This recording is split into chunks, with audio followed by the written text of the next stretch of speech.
Continue to take pride and learn from Asa Mahan's leadership today.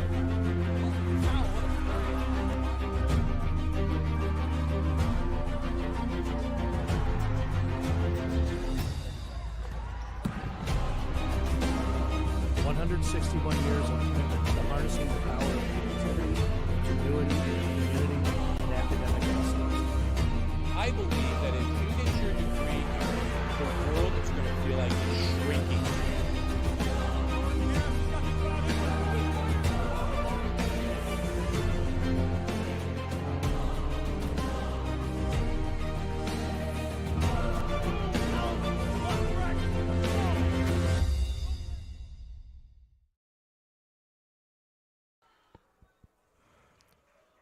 Good afternoon, everybody. We are live from Nicolay Field at the campus of Adrian College, and the Bulldogs are taking on Hope College in Game 2 of this doubleheader series. They are looking to finish this series off with a sweep.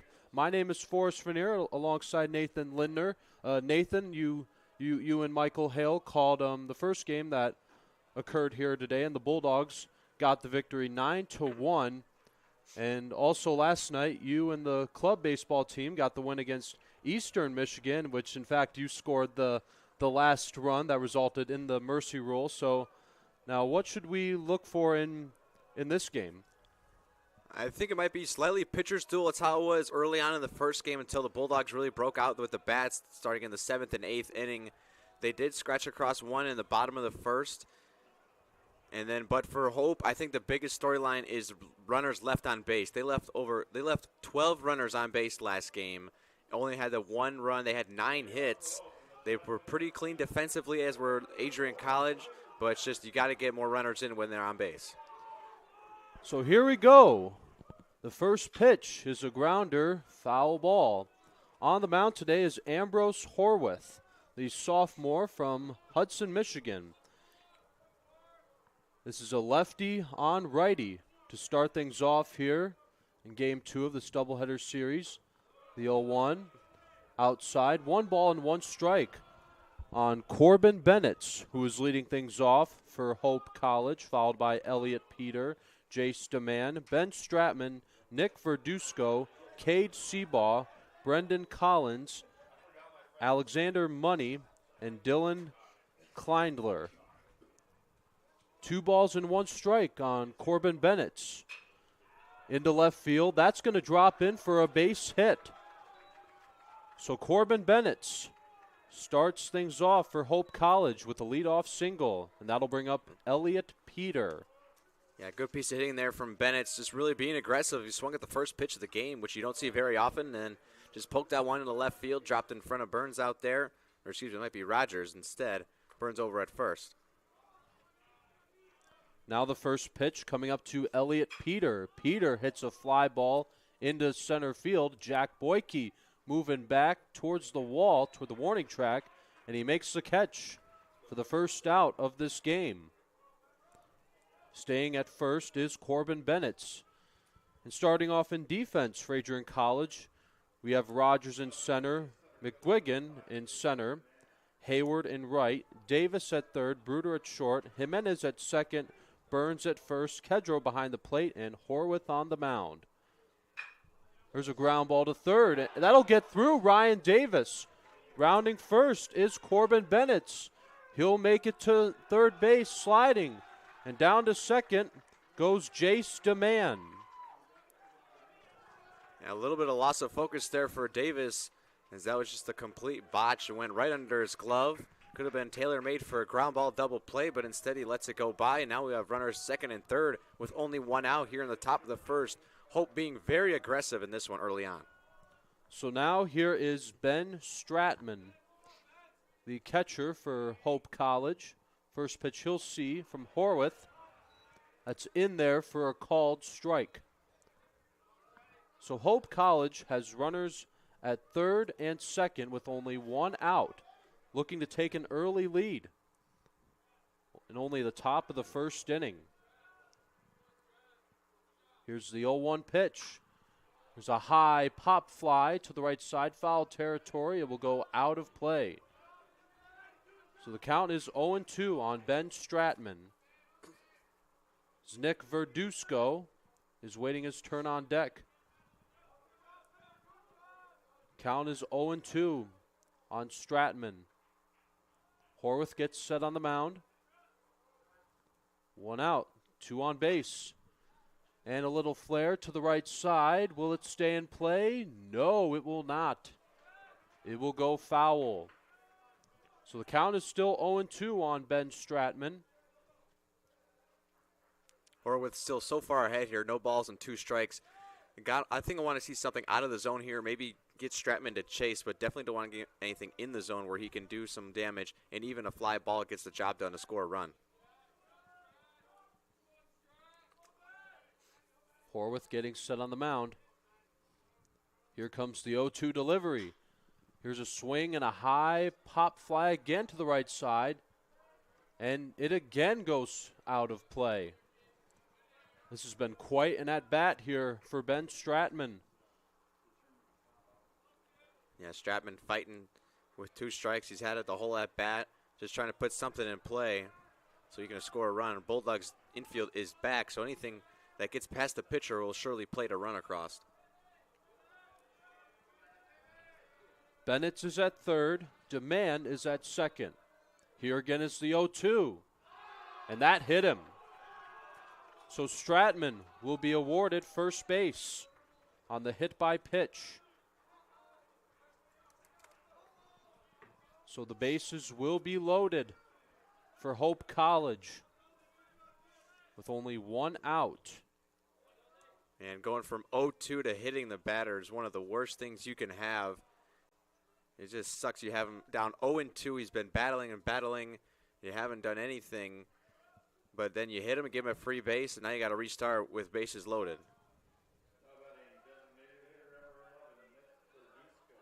So here is Nick Verduzco.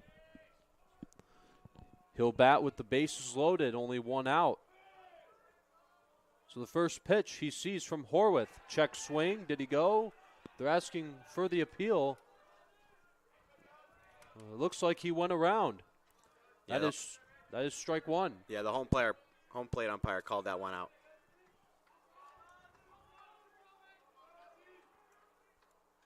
So the count is 0-1 on Verduzco. Bases are loaded. Only 1 out here in the first inning. There's the 0-1 pitch. On the ground to third. That'll be a foul ball. So the count is 0-2 on Verduzco.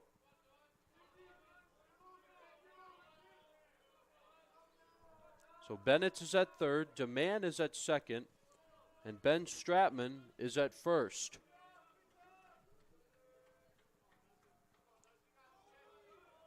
Horwath gets the sign he wants. Here's the 0-2 delivery. That was just off the plate. Count is 1 ball and 2 strikes on Nick Verduzco. Still only 1 out here in the top of the first inning. Horwath trying to work his way out of a jam here. Here's the 1-2 pitch. That's way outside. The count is even at 2 balls and 2 strikes on Nick Verduzco. Horwath let go of that ball a little bit too early. That's why it sailed outside on the left-handed batter's box.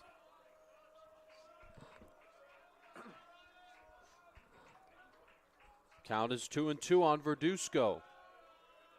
Here's the pitch from Horwath. And that hit him. That is back-to-back hit by pitches. And that'll force in a run here as Corbin Bennett will come in to score.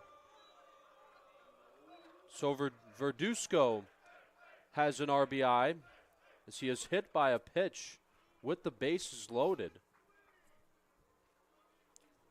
Yeah, a little bit of loss of focus again on a 2-ball, 2-strike count.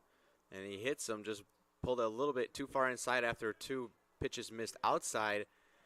And Hope just keeps adding to their totals of hit by pitch. Stratman, who was the first batter hit, leads the MIAA in hit by pitches. And that was Verduzco. He's not up on the leaderboard. But Hope has 4 players in the top 10 of the MIAA with most hit by pitches. So we're going to step aside for a quick break, but we'll be right back. You're watching. So we actually apologize for the timing. So the bases still remain loaded. So now the batter is Cade Seabaugh. So there's still one out here at Nicolay Field. Hope College has a 1-0 lead. Now the first pitch to Seabaugh. He hits it foul and out of play. Hope still being aggressive here early on in this one, swinging at a lot of first pitch strikes that come their way. They don't want to sit back and wait for it. They want to get out in front and really do some damage here. Can't leave all those runners on base again. 0-1 on Seabaugh. Bases are still loaded. Here's the pitch. That is low in the dirt. Good block by the catcher, Kedro. So it's now 1 ball and 1 strike with 1 out. Bulldog infield still playing back, looking for a double play up the middle. So kind of surprised the corners aren't playing in. Now the 1-1. That's outside and low. So Horwath starting to fall behind with the count. It is 2 balls and 1 strike on Cade Seabaugh. Brendan Collins is waiting his turn on deck. It is lefty on lefty. Here's the 2-1. Fly ball to the left side. It'll go foul and out of play.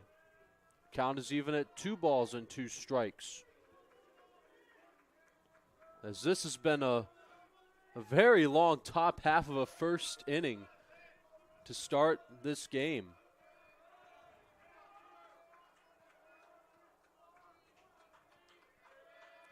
Yeah, it's sort of a nightmare first inning, top of the first here for Horwath. Now the 2-2 pitch. That is low and in. 3 balls and 2 strikes. We have a full count. Nowhere to put him. You got to make a pitch here.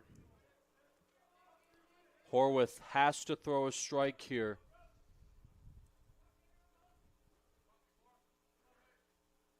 Here comes the payoff pitch. Here's a fly ball into center field. Jack Boyke will make the catch. Tagging and coming home to score is Jace DeMann. So that'll be a sacrifice fly RBI for Cade Seabaugh. As Hope College leads 2-0. Well, great job from Seabaugh getting the job done, hitting the fly ball to center field. He'll score DeMann from third easily.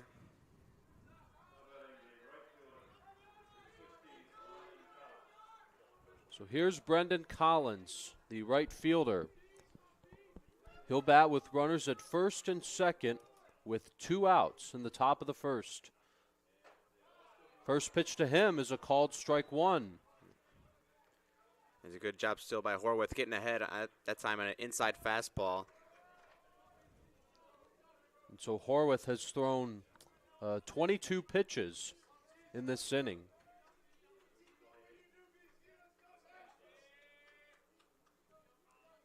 Here's the 0-1 delivery and a big swing and a miss by Collins. Yeah, I waved on that off-speed pitch up and out.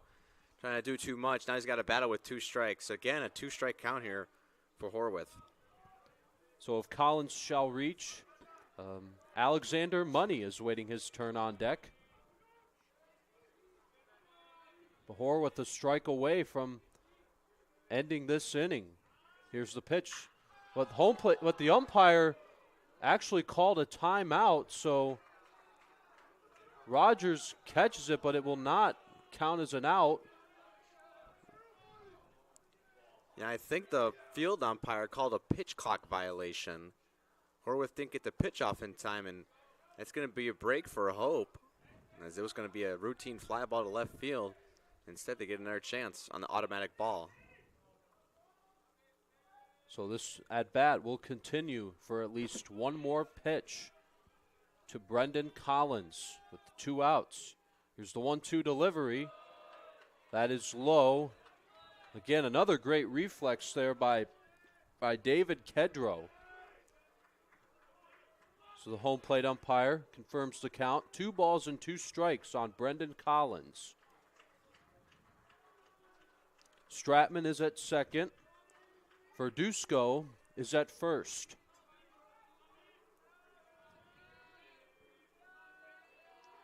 And here comes the 2-2, and was that another pitch clock violation? That's exactly what it was. They didn't get it off in time. I could see Rolando Jimenez over at second motioning with his arm. He's like, go, go, go. And Horwath hasn't pitched the ball yet, so another automatic ball runs the count full. So it is 3-2. With 2 outs. Here's the pitch. On the ground, that's a foul ball down the third base line.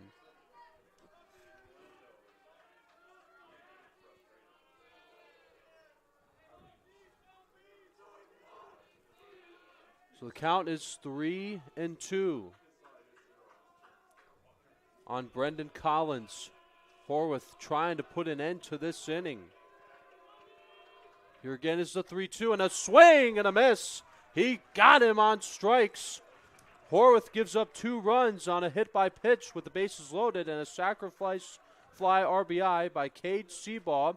So Hope College takes a 2-0 lead as we go to the bottom of the first inning. Bulldogs coming up to bat. You are watching Adrian College Baseball. Bulldog fans, welcome to the home of Adrian College Athletics. Brought to you by Adrian College Television. Follow us on social media to be connected to the latest broadcasts, news, highlights, and more. You can find us on Instagram, Facebook, X, and TikTok. ACTV's social media handle is at Adrian College TV on all platforms. Thank you to all of our fans who tune in to support us at ACTV.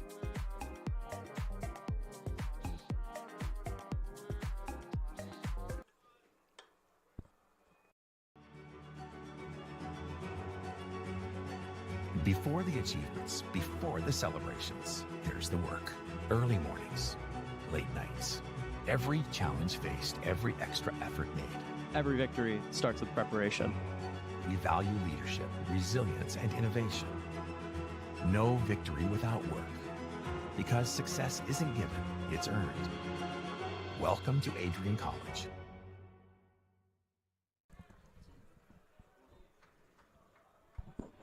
Bottom of the first inning now as Hope College has a 2-0 lead. So coming up to bat for the Bulldogs, leading things off is Jackson McGuigan, followed by Nick Bruder, and then Ryan Davis, and David Kedro, Easton Rogers, Jake Burns, Christian Oliver, Rolando Jimenez, and Lincoln Hayward. As pitching today for Hope College is Jorgens. Yeah, Steve Jorgens, only his 4th game started on the year, 11th appearance, has an 8.44 ERA through 16 innings pitched, 15 hits given up, 18 runs, 15 of them earned, 22 strikeouts and only 12 walks. So he'll just be looking to get ahead of these Bulldog hitters. They're free swingers. Well, a couple of new bats in there as well. McGuigan, Christian Oliver, among a couple. Well, we'll see Bulldogs playing from behind first time in the series. So here is Jackson McGuigan, the sophomore from Manchester, Michigan. He'll start things off, try to get the Bulldog offense going. He hits a swing and a pop fly. Foul territory to the right side. It goes out of play.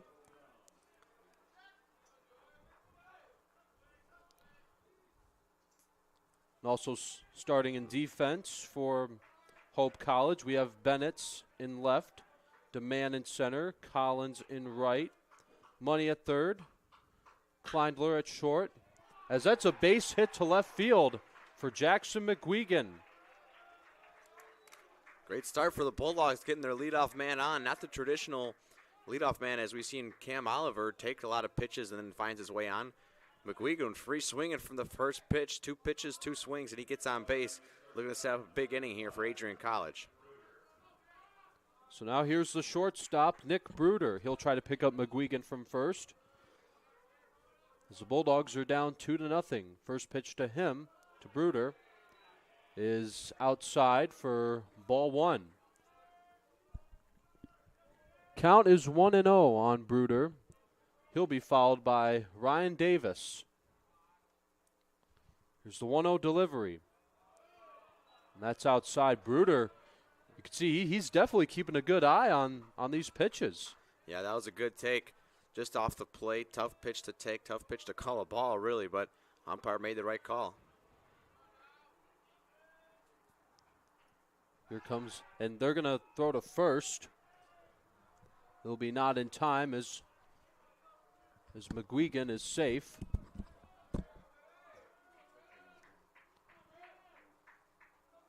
So Bruder has not swung yet in this at-bat. Here comes the 2-0 pitch. Bruder hits into right field, and that is going to get down for a hit. It lands behind Collins. Going to third is McGuigan. He's going to round third. He's going to come in to score. He slides home, and he's safe.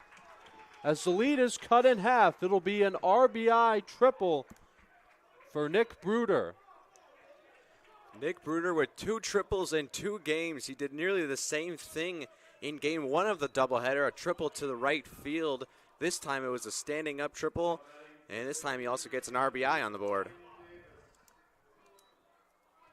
So now here's Ryan Davis, the third baseman for the Bulldogs. That's outside. It's 1 ball and no strikes. Here's the 1-0 from Jorgens. It's a good block by the catcher, Stratman. Count is 2-0 on Ryan Davis. Davis leads the Bulldogs with 5 home runs. Yeah, in his most recent home run, he broke the school record for the most career home runs. You were on the call for that, weren't you, Forrest? I was. Remy and I called that moment. So he has 26 career home runs. And a little bit ironic that the head coach for Hope, Ryan Doro, held the previous record for career home runs at Adrian College. That is ironic indeed, as that's going to be ball 4 to Ryan Davis. So that'll put runners on the corners with nobody out. So here is David Kedro, another top hitter for the Bulldogs. He checks in with a .349 batting average, 4 home runs and 43 RBIs, and 45 hits and 129 at-bats. First pitch to Kedro. It's a called strike 1. Good pitch there from Jorgens. Yeah, really good pitch from Jorgens, getting ahead 0-1 on an outside fastball. It's tough to do anything on a first pitch. Count is 0-1 on Kedro. Here's the pitch. It's a little bit outside for ball 1. So Bruder is at third, and Davis is at first. Another good take for Kedro. Good job there from Jorgens, working off of the outside fastball on the breaking ball. Started on the same plane and then worked its way to the outside.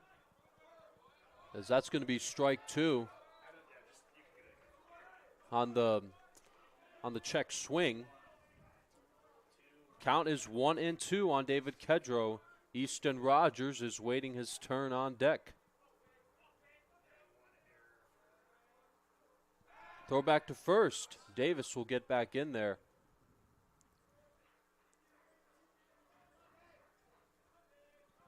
Count is 1-2 on David Kedro.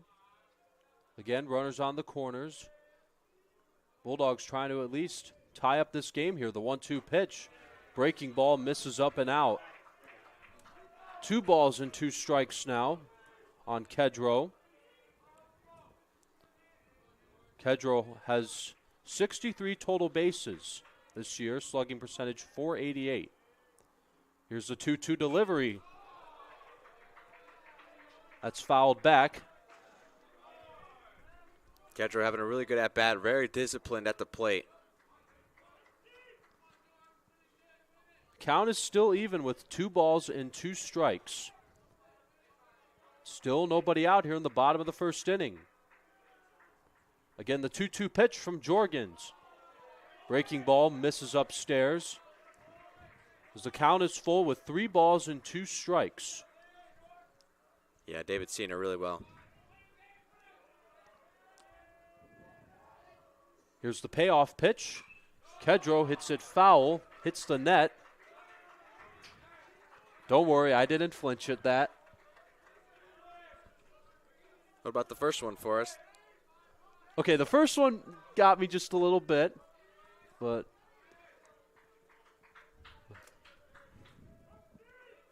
it's still 3-2 on Kedro. Here's the pitch, and Kedro strikes out swinging for the first out of the inning.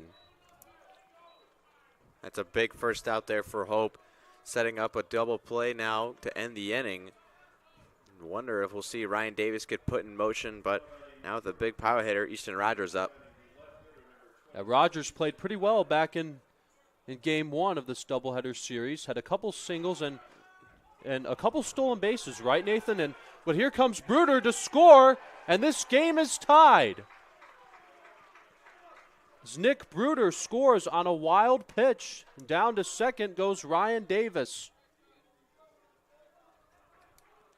Yeah, well, they sort of went with my word and sent Ryan Davis in motion. The ball got past the catcher.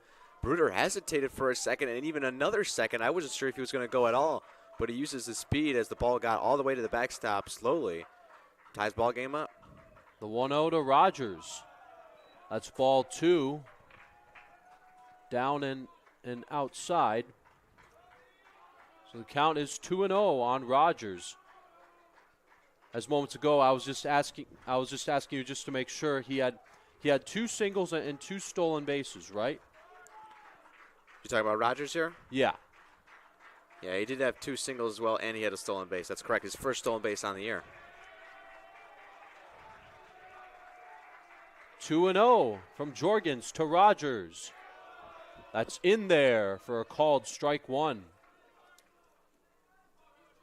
Paints the high outside corner.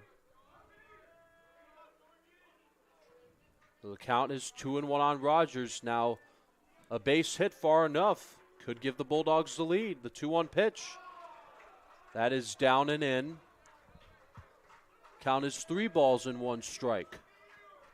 If Rogers shall reach, Jake Burns is waiting his turn on deck. Rogers looking to pick up Davis from second. And Davis is going. And there'll be no throw from Stratman. But Rogers will be going to first base. Davis with an unbelievable jump there. I didn't see it exactly, but I'm going to guess that it was a controlled jump, which means he times up when he looks back to second and when he looks home to deliver. He looks back to second, and then he's going to look home. And as soon as he looks home, he reaches up with his leg and delivers. First pitch to Burns. He swings and misses. And so Davis was looking at second as soon as the pitcher looked at him and then looked away. He took a controlled jump. As soon as he delivered home, he went to third, got in there without even a throw. Here comes the 0-1. That's outside. Count is 1-1 on Jake Burns. Jorgens checking on Rogers at first. Here's the 1-1. That's popped up. It'll go foul and out of play. So the count is 1-2 on Jake Burns. If Burns shall reach, Christian Oliver, the DH, is waiting his turn on deck.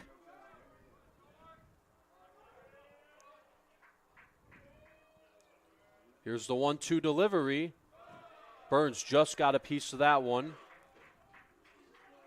So Davis is at third. And Rogers, who was walked, is on first.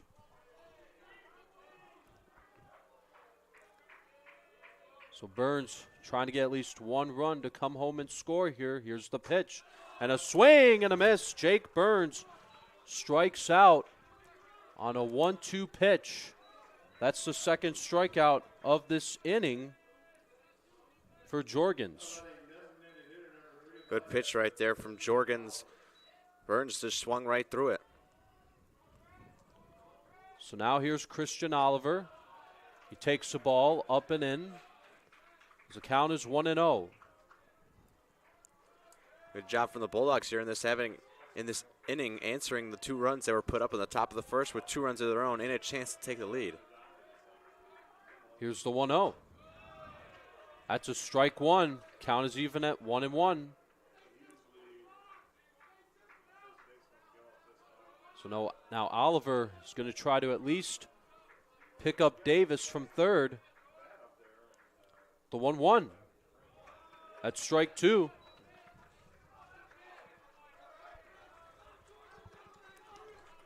One and 2 on Oliver. Jimenez is on deck if Oliver shall reach. 1-2.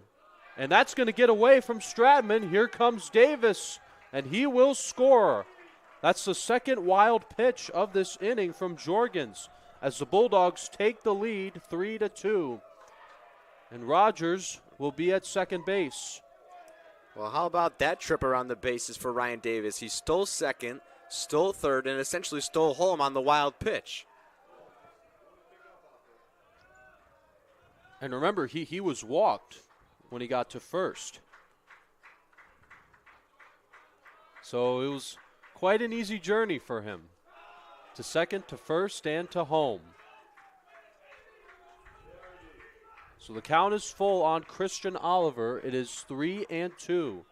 Easton Rogers is now on second base. Here's the payoff pitch. Oliver swings and misses. So the Bulldogs take the lead 3-2 on an RBI. So first, Nick Bruder hit an RBI triple, and then Ryan Davis was walked, and he scored on a wild pitch. And Bruder, but before him it was Bruder that scored on a wild pitch. But Jorgens strikes out the side as now we go to the second inning. Bulldogs have a 3-2 lead. You are watching Adrian College Baseball on AC. Hi, I'm Aubrey Morgan, the current student government president here at Adrian College. I chose Adrian College because of the campus size. Campus feels like a fun, energetic community where everyone knows each other. If you want to see what Adrian has to offer for you, you can schedule an in-person visit at adrian.edu/campus-visit.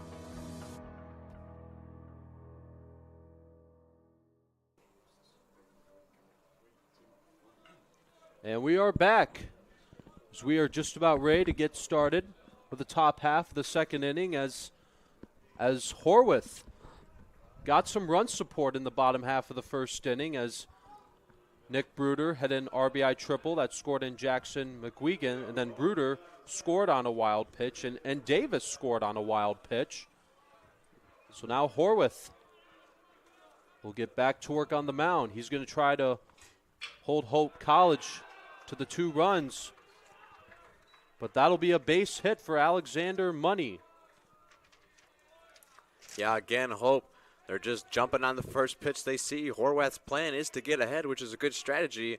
But you might want to think about changing it up since the Dutchmen feel like swinging at first pitch strikes. Checking on the runner at first. First pitch to Kleindler, grounder to third. Davis to second, to first, and they got a double play. What a quick way to get 2 outs in this inning on a 5-4-3 double play from Davis to Jimenez to Burns. Yeah, talk about a textbook 5-4-3 double play. Davis redeems himself for the error earlier in the game. Yeah, it's always great to see when and how these players learn from their mistakes. They do not.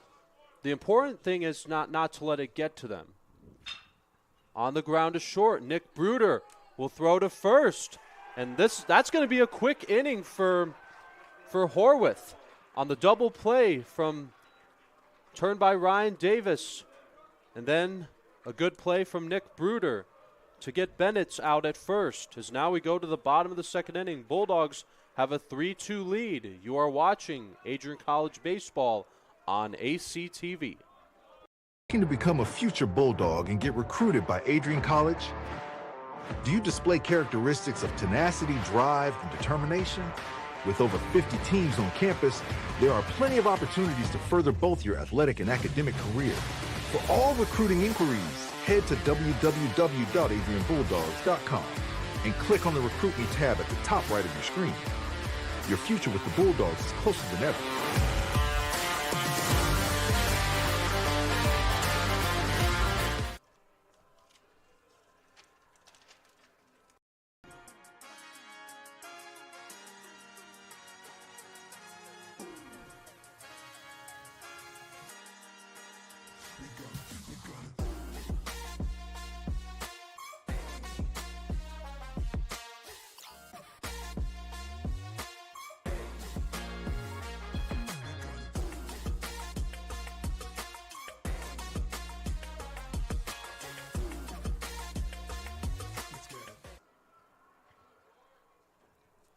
Bottom of the second inning now, and for those of you that missed it, it was a quick top half of the second inning as we saw a double play and a simple ground out to short, but the Bulldogs are back on offense now as Rolando Jimenez will take his first at-bat against Jorgens. As I would also like to mention that it's the couch game, as you'll see on the hill at center field. You'll see a lot of Adrian College students sitting there watching the game while having couches and futons. Yeah, always a long-standing tradition here at Adrian College. One of the last series of the season, usually the one right before finals week. They call it Couch Day. Fans, students bring their couches from their dorm rooms and sit up out top of the berm and watch some Adrian College baseball. Luckily, it's a somewhat nice day here. It's a little chilly, but it's sunny, so hopefully that's warming them up. So the count is 1-2 on Jimenez. And now back during game one, I decided to sit there myself, and it was quite a good view of the field. The only thing to be worried about there was watching out for a home run ball, but overall it was a very cool experience. I feel like that would be very exciting if a home run ball got out to there. I think, especially if it was a Adrian College home run, the fans would go wild. Now the 2-2. Jimenez hits it foul, not a play, but what I was worried about there was how far the ball would be coming right at you.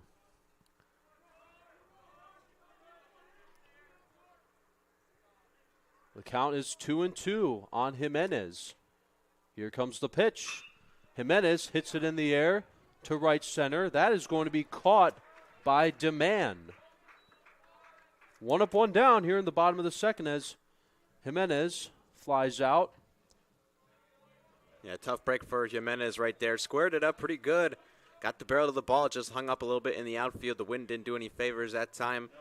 Center fielder able to make a nice routine catch. So here's Lincoln Hayward. Hayward back in the series against Calvin. He had a home run here and homered when they were at Calvin too. But he is going to be called out as he grounds out to first. Yeah, not very common. A 4-1 putout as the first baseman missed the initial ball, but luckily to back him up, it was Peter able to throw it over to Jorgens covering first. A nice job there by the Hope defense. So here's Jackson McGuigan. He hit a single in the first and scored on the RBI triple by Nick Bruder as he takes a called strike one from Jorgens. And if McGuigan shall reach, Bruder is waiting his turn on deck. The 0-1 delivery, breaking ball misses up and in. Good take there from McGuigan, showing a little more patience in this at-bat.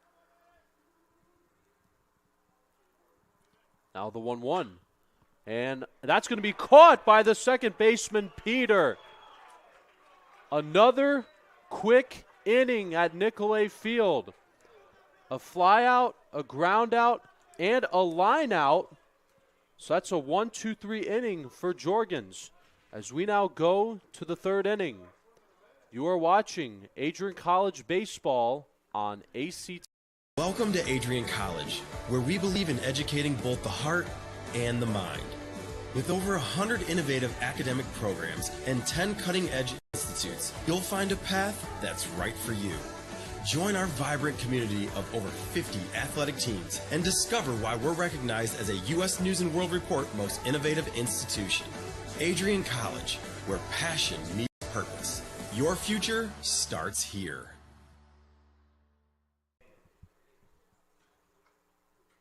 Elevate your game? At Adrian College, our athletes strive for excellence on and off the field. Get involved in over 50 student clubs and organizations where your passions meet purpose. With innovative programs and personalized learning, our academics are designed to ignite your future. Experience vibrant student life, where community and connection shape your college journey. Adrian College, where you belong. Apply today and become part of the Bulldog family.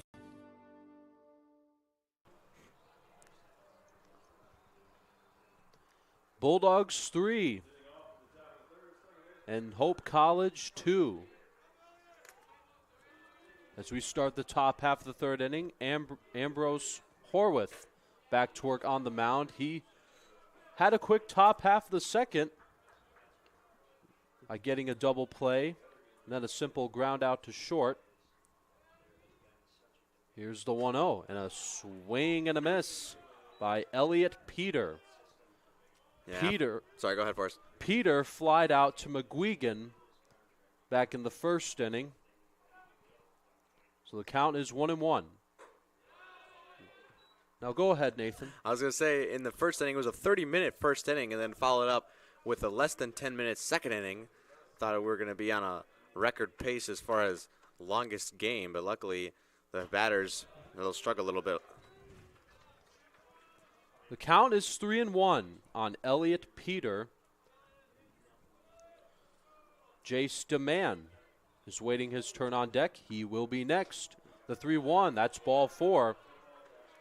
That'll be a walk to Elliot Peter. That's the first time in this game that he will be on base. Yeah, good take there from Peter. Looked pretty good from up here. So here is Jace DeMann. DeMann hit a double back in the first inning, and he scored on the sacrifice fly RBIs. He hits a fly ball to left center field. That one looks like trouble, but it will be caught by Rogers. Going back to first is Peter.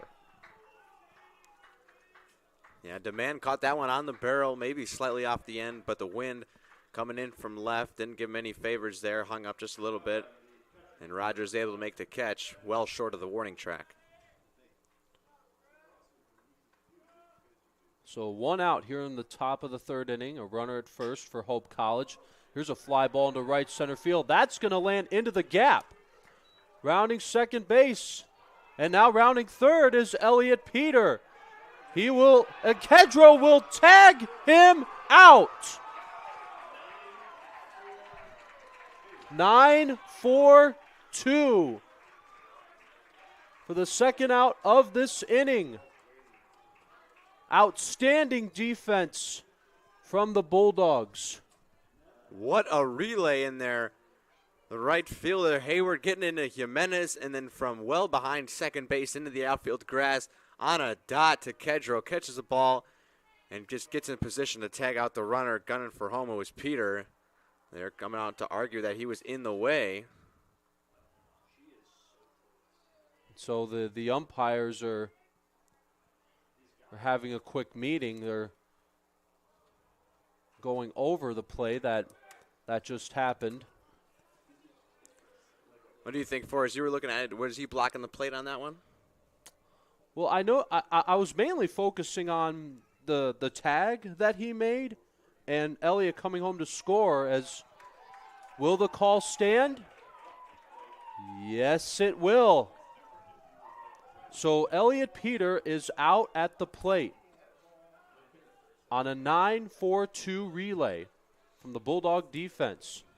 From Hayward to Jimenez to Kedro. All three of them worked very well together to get the out at the plate. Here's the pitch. That's a called strike one on Nick Verduzco. And so Stratman is at second base, as that was a double to right center. And Peter advanced to third, and he was out at home plate. On the ground, that'll go foul down the third base line. Yeah, after all that commotion we had at home plate, just kind of forgot to mention there was a great hit by Stratman, right center gap. But again, a nice play by Hayward just to cut it off before it got to the wall. That's really what helped him get the runner at home. Count is 0-2 on Verduzco. Horwith checking on Stratman at second. Here's the pitch. Fouled and out of play. So 2 outs here in the top of the third inning. So this inning's going just a little bit longer than the second, but the Bulldogs are looking to end it quickly as Horwith just needs one more strike. Here's the 0-2 pitch. That is low and outside. So it's a nice reflex from David Kedro. Yeah, maybe a setup pitch there for Horwith. He was ahead 0-2. Didn't have to throw him anything close. Kind of went soft away. We'll see what he comes back with. Here's the 1-2 pitch to Verduzco. And another ground ball foul down the third base line. So far it's 3 runs, 2 hits, 1 error for the Bulldogs. 2 runs, 3 hits, and no errors for Hope College. Here's the 1-2 delivery. That's low, ball 3. The count is 2-2 on Nick Verduzco. If Verduzco shall reach Cade Seabaugh, who had the sacrifice fly RBI in the first, he's waiting his turn on deck. Here's the 2-2 from Horwith. And he got him looking. Strike 3 call. And that will end the inning. But what a job by the Bulldog defense from the play from Hayward to Jimenez to Kedro to get Peter out at the plate. But a good pitch from Horwith to strike out Verduzco looking. So we go to the bottom of the third inning. Bulldogs clinging on to a 3-2 lead. Will they get more? Find out when we come back. You are watching Adrian College Baseball on ACTV. This is the Arrington Bookstore at Adrian College, the place to get game day ready, represent your clubs and organizations, and be Bulldog proud. With a wide selection of merchandise and a smile at every visit, stop by inside the Kane Student Center to pick up your Adrian College wares and make it another great day to be a Bulldog.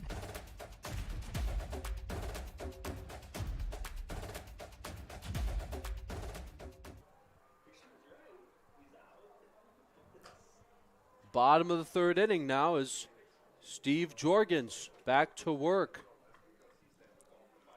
Bulldogs are looking to add on more to their offense.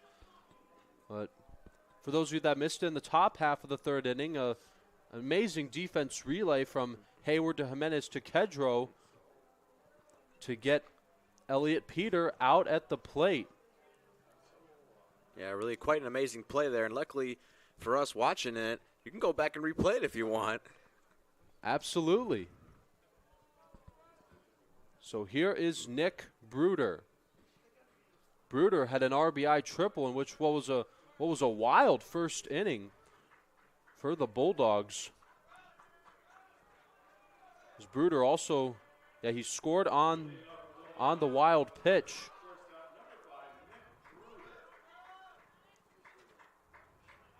First pitch to Bruder. It's a breaking ball. Misses just a little bit high. The count will be 1-0. Jorgens getting set on the mound. getting the sign that he wants from Stratman. Here's the 1-0 pitch. Check swing. They're asking for the appeal. He went around. Count is even at 1 ball and 1 strike on Nick Bruder. Bruder will be followed by Davis and then Kedro. Here's the 1-1 pitch. That is a little bit high again for ball 2. I would like to give a special shout out to my mom who was here in attendance. She actually just waved at me. Here's the 2-1. Strike 2 is also, she and my dad yesterday, they've celebrated 33 years of marriage. Wow, congratulations to them, Forrest. Now the 2-2 pitch to Bruder. That one was close, Nathan. Did you see that? Has my dad just waved at me through the window. So the count is 3-2 on Bruder. Check swing. They're asking for the appeal. Did he go? No, he did not. That'll be a walk to Nick Bruder. That's the second time that he'll be on base. Good discipline there from Bruder. Despite the full count and a check swing earlier in the at-bat, is able to hold back. Gets the leadoff man on for the Bulldogs. As the coach will have a mound visit with Jorgens he could be done for this game. As we will have a pitching change at Nicolay Field. So Jorgens will make his way toward the dugout. The new pitcher is coming from the bullpen. We're going to step aside for a quick timeout, but we'll be right back. You are watching Adrian College Baseball on ACTV.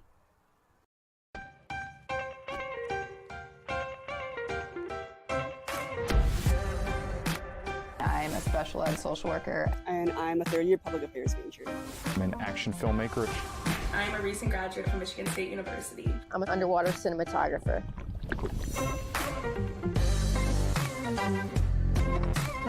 So I didn't really decide I wanted to become a pilot till after college. Jevy is like a consolidated platform where I could have focused information in a couple swipes. Involve yourself as many opportunities that you can. The number one most important thing is knowing your own weaknesses. Proper planning. Breakfast. It's always something different, something new. The fact that you can be another small voice that adds to a beautiful space. That's what I'm here for.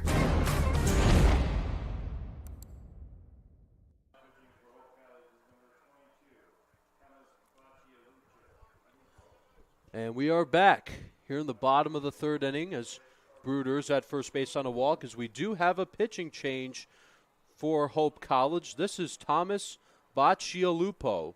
He checks in with a 4.99 ERA, a 2-2 win-loss record in 16 appearances.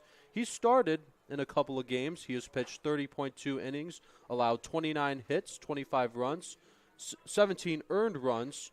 He has walked 32 while striking out 35. Wow, the eye-popping number there. I think it's got to be the strikeout to walk ratio. 35 strikeouts, 32 walks. That is someone with some command issues. And so Baccialupo, his goal would be to try to extend out that gap between the strikeouts and the walks. So the first pitch he'll throw to Ryan Davis is strike one. The count is 0-1. Here's the pitch to Davis. As that one was a little low and outside. So the count is even at 1 ball and 1 strike. Yeah, for a second there, the umpire was about a motion for a strike. He turned and positioned his body and then just didn't throw up his arm. 1-1 delivery is a big swing and a miss from Davis. The home run king for the Bulldogs, as he's looking on to add on to his reign. Here's the 1-2 pitch. Davis hits it to left. That'll go foul and out of play. Boy, he turned on that one like I don't know, but that was high and in, and he just turned on it, hit that thing onto the highway. Count is 1-2 on Davis. He's trying to pick up Bruder from first.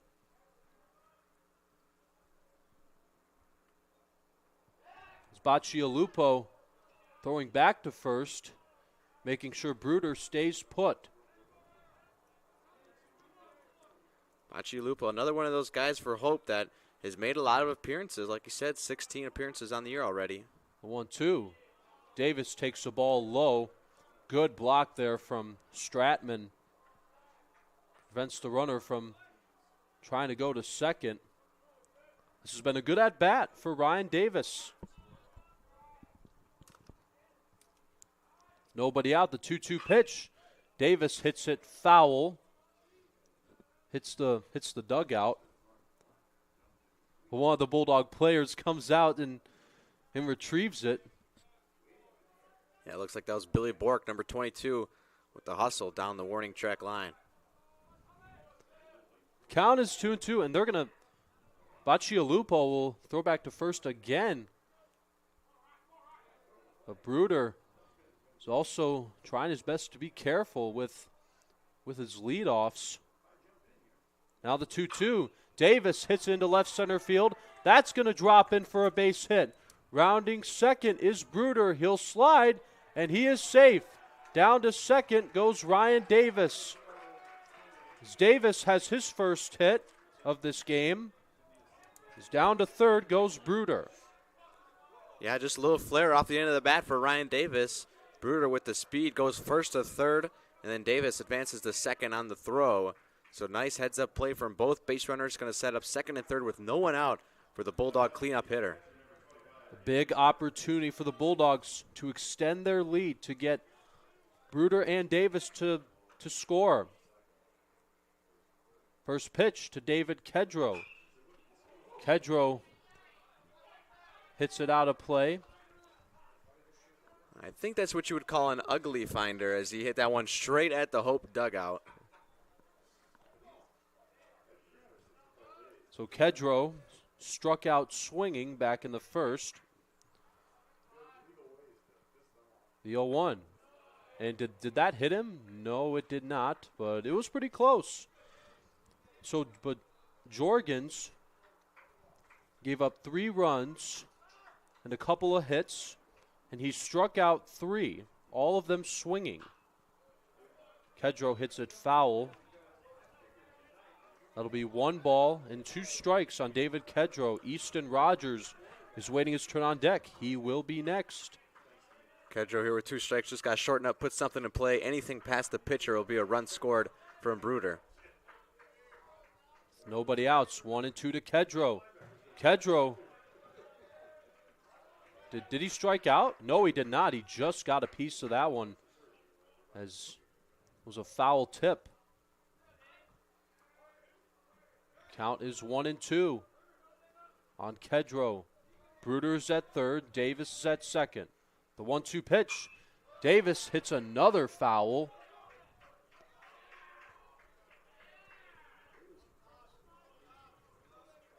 Good fight here from David Kedro, able to stay alive, just trying to do a job, man. Hit it up the middle, something to score Bruder from from third.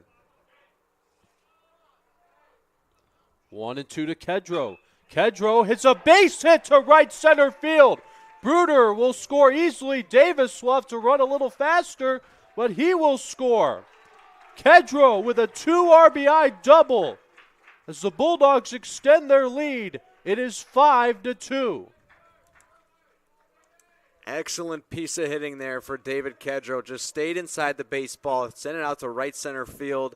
Able to stretch it into a double, scores 2 runs. Like we said, got to get those runners in scoring position into score. That was really the deciding factor in the game 1 of the doubleheader, was the runners left on base, and especially the ones that were in scoring position.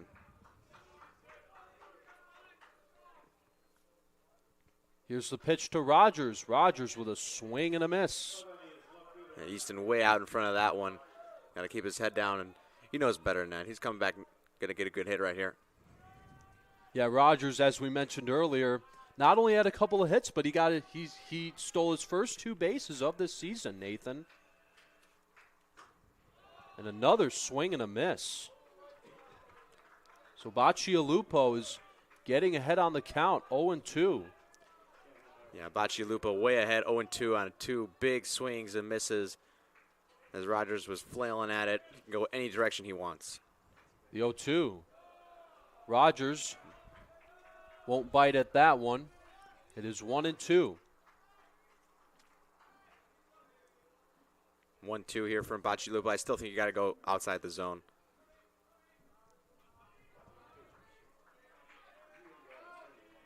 Count is 1-2 on Rogers. And Kedro will have to go back to second as Bacialupo threw back to Peter. That's got to be a balk. He lifted up his knee and turned the wrong way. How is no one calling this right now? Now the 1-2 pitch. Kedro is going, and there will be no throw from Stratman. It'll be a stolen base for David Kedro. Well, he gets the third anyway, but I know they'll look back at that one. Usually you can do a move like that where you lift up your knee, but you have to turn towards your throwing side. Rogers hits it to deep left field. Going back is Bennett to the wall. And did he catch it? No, it went foul. It went foul. Yeah, from our point of view, it was a little bit hard to see where that ball landed. But this at-bat will continue for Rogers. It is still a 2-2 count on Easton Rogers. The graduate student from Mason, Michigan, hits a ground ball to the shortstop, Kleindler. He'll throw to first. Rogers is out, but the run will score as Kedro touches the plate. So it'll be an RBI for Easton Rogers. He is out at first, but he drives in David Kedro. It is 6-2 Adrian College. Yeah, it's a great way for Rogers to get a job done there. Anything past the pitchers scores Kedro from third. Jake Burns swings and misses. Burns in his last bat struck out swinging on a 1-2 pitch from Jorgens, but now he is facing Bacialupo. That one gets away from Stratman, but he won't need to worry about it too much because there's nobody on base. Bulldogs only 1 out in the inning, still can do some more damage. The 1-1 delivery, that's outside. The count is 2 balls and 1 strike on Jake Burns. And Burns will be followed by Oliver. 2-1 delivery. Look out. Foul ball hit the fence. So the count is even at 2 balls and 2 strikes on Jake Burns, the freshman from Tecumseh, Michigan. Fun fact, that's where I took my driver's test. Here's the pitch. Burns swings and misses as he goes down swinging for the second time today, this time on a 2-2 pitch. So that'll bring up Christian Oliver. Yeah, Burns off to a rough start in this one on the back-to-back strikeouts. First pitch to Christian Oliver. Oliver takes a called strike. Oliver was the 3rd strikeout for Jorgens, which was back in the 1st. Another one that gets away from Stratman.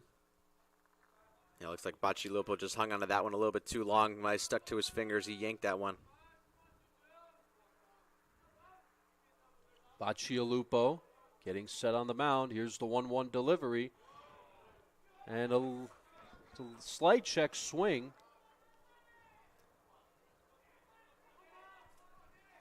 Well, that's going to be ball 2. Here's the pitch. As that one was close. It's inside at the knee. But it is ball 3 on Christian Oliver. Oliver in search of his first hit. And he does. He gets a base hit to right center field. Will that be more? It might be. He's on his way to second, and he'll make it there sliding head first. A 2-out double for Christian Oliver. Another great piece of hitting there for the Bulldogs. Christian Oliver just turned on that inside fastball, able to keep the hands in and send it to right center field, and using his wheels to get to second and stretch it into a double. Puts a man in scoring position for the Bulldogs. Here is Rolando Jimenez. Jimenez flied out back in the second. So he'll bat with a runner in scoring position. He hits a grounder to third. Money will throw it to first, and they got him. So Jimenez grounds out to third as he is 0 for 2, but the Bulldogs extend their lead 6-2 on a 2 RBI double by David Kedro. Then Easton Rogers drove in Kedro home as he grounded out. So now we go to the fourth inning. It is 6-2 Adrian College. You are watching Adrian College Baseball on ACTV.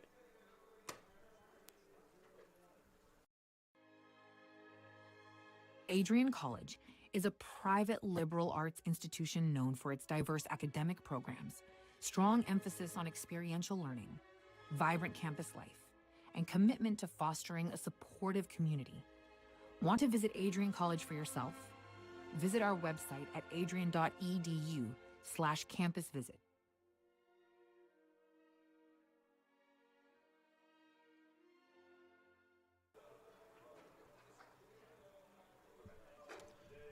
It's now the top half of the fourth inning. The Bulldogs have the lead 6-2 as Ambrose Horwath back to work on the mound. He'll be facing Cade Seabaugh, followed by Brendan Collins, and the man who just made a good play at third base, Alexander Money. Yeah, it was a tough play over there from Money. He had to retreat on a hard ground ball to get the hop he wanted. Made a nice strong throw across the diamond. First pitch to Seabaugh. Seabaugh hits a high fly ball into center field. That will be caught by McGuigan. 1 up, 1 down here in the fourth. Yeah, it doesn't get any more routine than that one. I think they call that a can of corn. So now batting is Brendan Collins. Collins struck out on a 3-2 pitch. Horwath has had 2 strikeouts overall. The count is 0-1 on Collins. His Money will be next. He's waiting his turn on deck. Here's the 0-1 delivery. Look out. Goes foul and out of play. Horwath looks to be settling in here, getting ahead in counts. He's doing a really good job. Count is 0-2 on Collins with 1 out. Base is empty. Here's the 0-2 pitch. Way outside. Yeah, that one slipped from Ambrose's hand. Looked to be an off-speed pitch.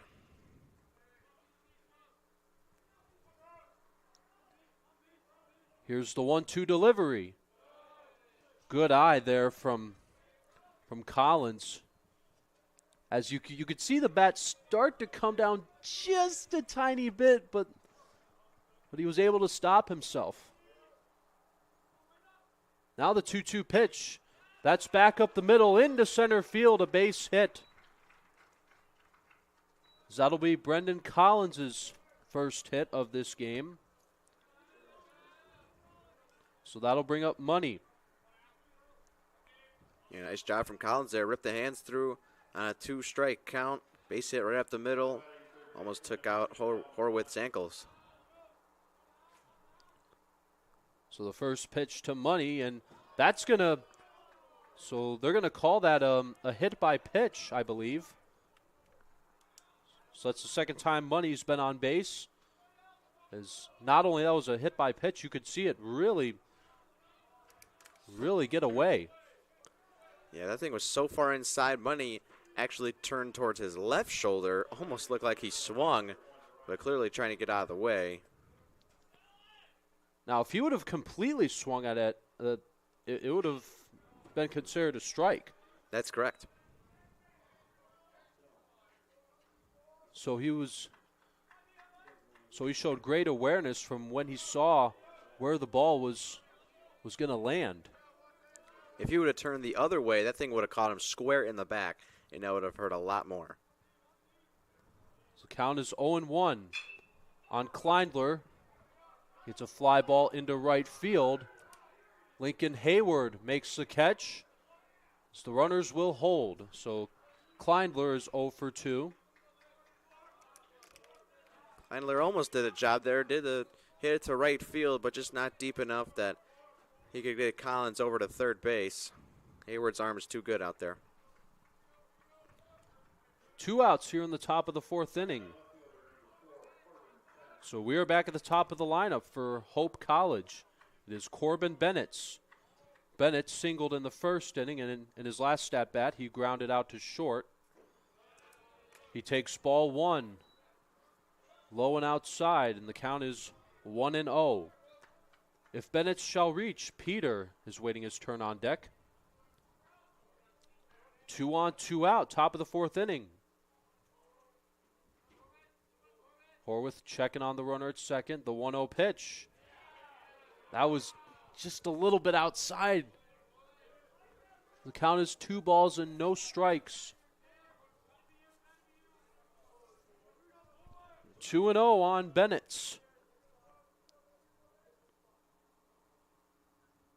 Here's the pitch from Horwath. As Horwath is falling behind at the count, seems to be struggling at finding the zone.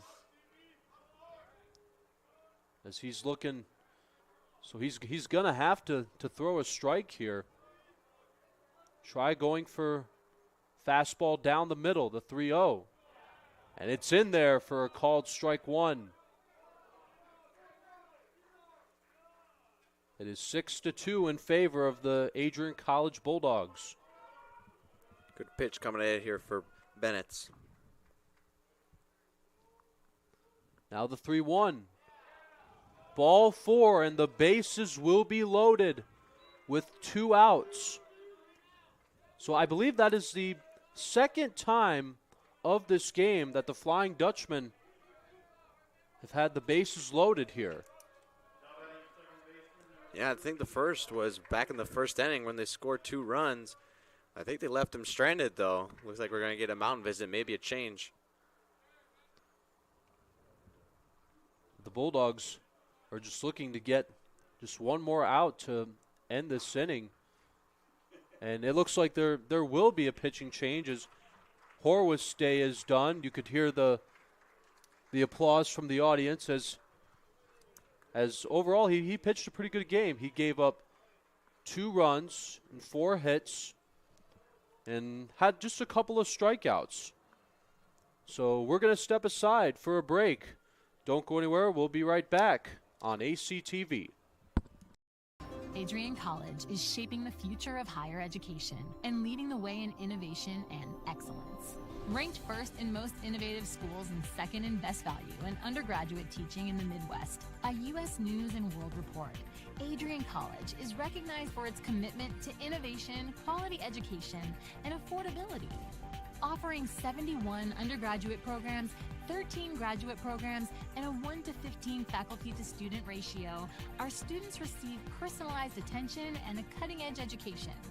With state-of-the-art facilities, 10 academic institutes, and 50 competitive sports teams, Adrian fosters growth both inside and outside the classroom. From small class sizes to championship-level athletics, we provide the tools and experiences you need to succeed. Join a community that prioritizes your success. Start your journey with us, where your potential is realized. Discover Adrian College.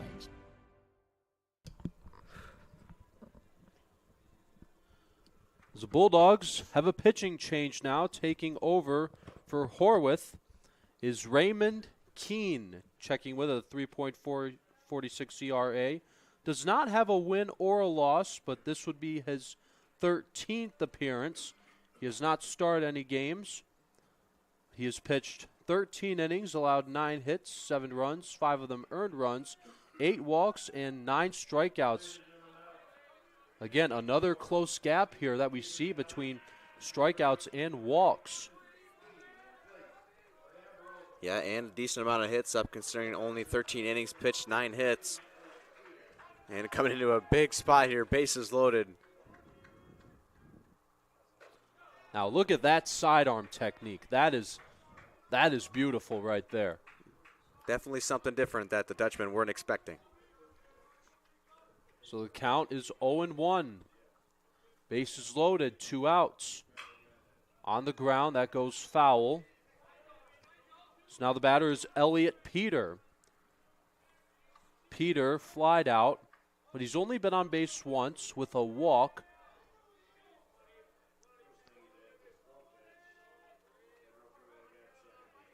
Here's the 0-2 pitch from Raymond Keene.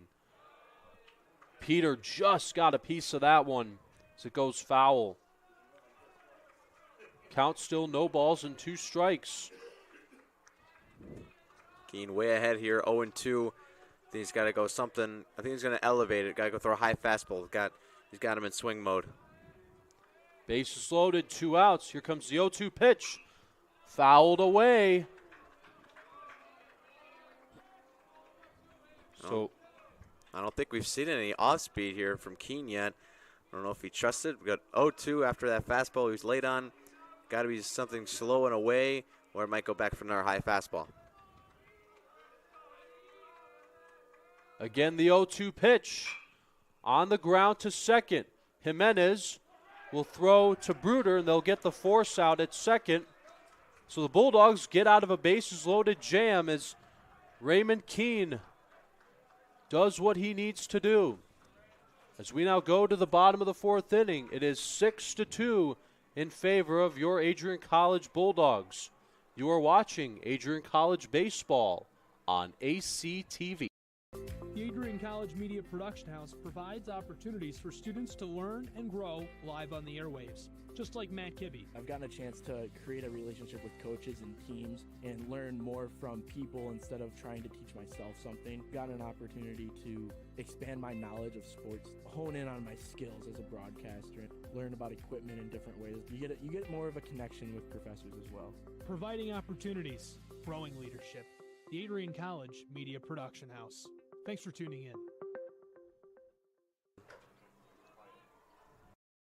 The Adrian College Media Production House provides opportunities for students to learn and grow live on the airwaves, just like Matt Kibbe. I've gotten a chance to create a relationship with coaches and teams and learn more from people instead of trying to teach myself something. Gotten an opportunity to expand my knowledge of sports, hone in on my skills as a broadcaster, learn about equipment in different ways. You get more of a connection with professors as well. Providing opportunities, growing leadership. The Adrian College Media Production House. Thanks for tuning in.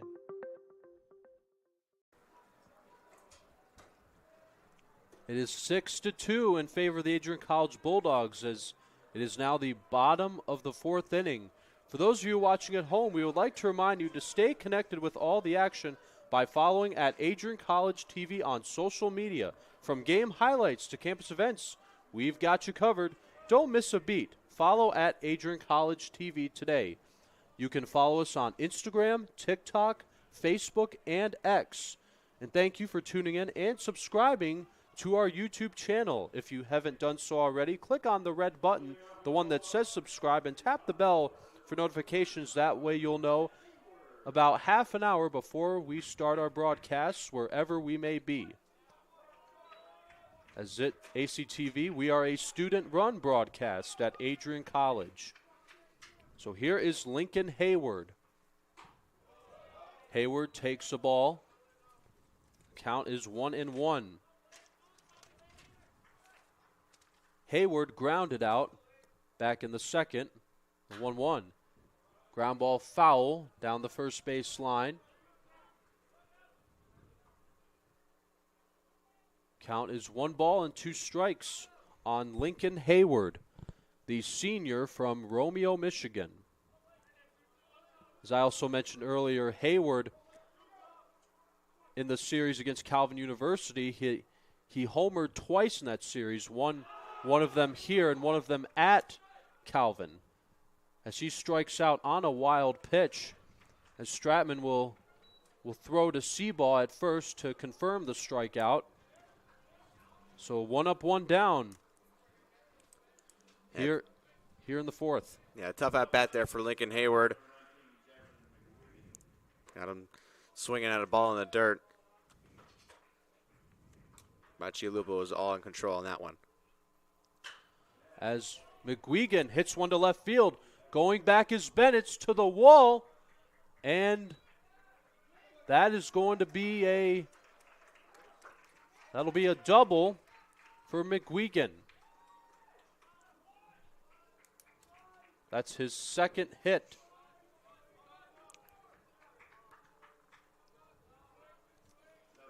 So here comes Nick Bruder.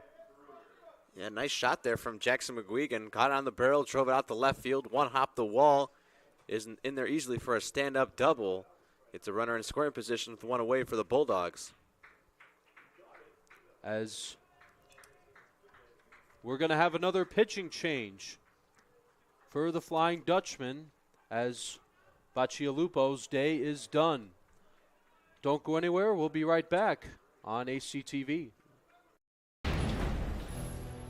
10 years ago, Adrian College Television set out on a mission to bring the excitement, the passion, and the unforgettable moments of Bulldog athletics to fans everywhere.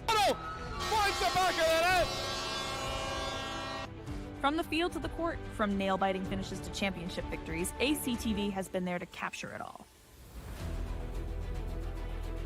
Yeah, Jordan Spear, happy birthday, buddy. I'm sure. This year, we celebrate a decade of dedication, 10 years of innovation, teamwork, and delivering the energy of Adrian College straight to your screen.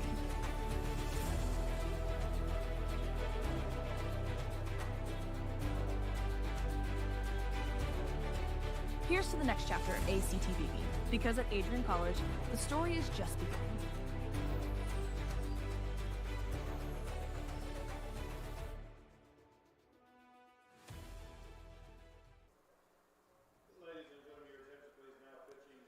Still the bottom of the fourth inning as our pitching change is, Nathan, we're about to have quite a unique matchup here at Nicolay Field. It'll be Nick Bender taking over for Bacialupo.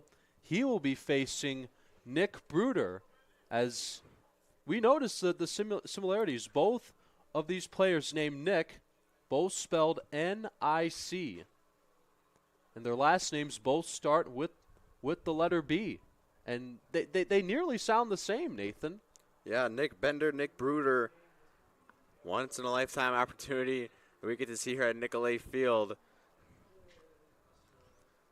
So Nick Bender checks in with an 8.55 ERA, a 2-0 win-loss record in 10 appearances and 1 start, 20 innings pitched with 22 hits, 22 runs allowed, 19 earned runs. And he does have more walks than strikeouts. He has 15 base on balls and 13 strikeouts. He's allowed 5 doubles, a triple, and 3 home runs. So here we go. Nick versus Nick. As Nick Bruder hits a grounder to short. That'll be picked up by Kleindler. The throw to first, and they got him. But the runner will advance as McGuigan will go to third. But that'll be the second out of this inning as Nick Bruder grounds to short. Yeah, Bender gets the better of Bruder there, get him over the rollover.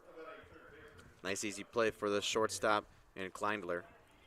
So unfortunately that a unique matchup was only just 1 pitch. So now the batter will be Ryan Davis.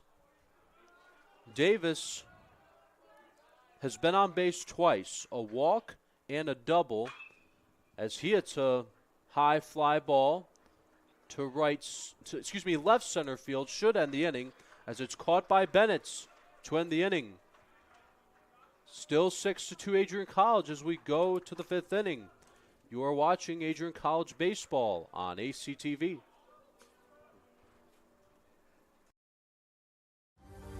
Adrian College is looking for leaders, student athletes with the tenacity to keep the Bulldogs at the top, the forefront, in and out of the classroom.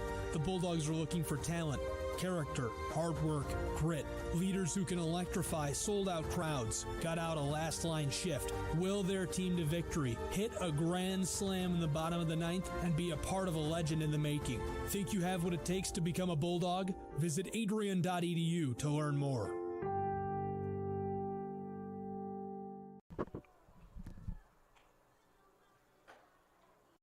Adrian College is a pinpoint like no other. With our 77 undergraduate degrees, 47 majors, and 21 broad fields of study, Adrian has a one-of-a-kind, hands-on learning experience for everyone. Do you want to visit the campus of Adrian College in person? Visit adrian.edu/campus-visit. Again, that's adrian.edu/campus-visit. Come take in the beautiful facilities at Adrian College for yourself.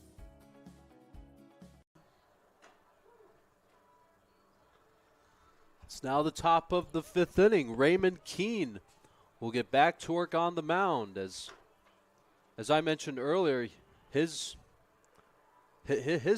sidearm technique is that's what I really like about this pitcher.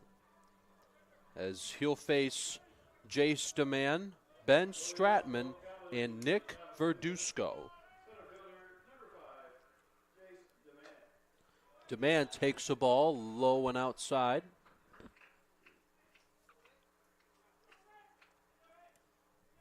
Here comes the 1-0 pitch from Keene. Gets away from Kedro. Yeah, Raymond Keene, such an odd delivery. Not something you see every day, especially at the collegiate level. It's just an awkward pitching slot you see. The 2-0. It's ball 3, so Keene is falling behind at the count. 3 balls and no strikes on Jace DeMann. Stratman will be next. That's a called strike. So the count is 3-1 on DeMann. Here's the pitch. Here's a little flare to the right side. That'll be foul as it hits the fence. Yeah, close quarters here at Nicolay Field. The fence, as once you get past first base and a little bit down towards the foul pole, that fence is really close to the foul line, about a foot away. So pretty much anything that hits the fence on the fly is foul. And if it doesn't hit the fence, it's probably going to be fair. It can make for some interesting ground rule doubles here at Nicolay Field. Now the 3-2.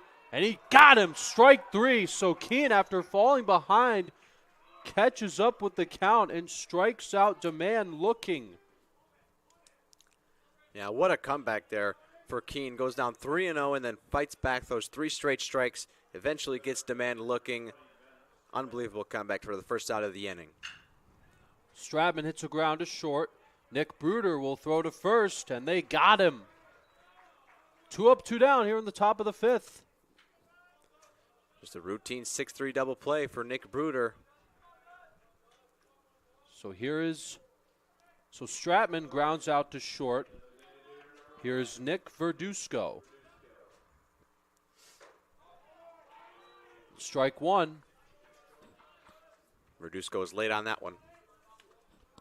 So Verduzco had, and that's the second time that he's been hit by a pitch today, Nathan. Now, when he was first hit by a pitch, he had an RBI there. Because remember, he was hit with the bases loaded.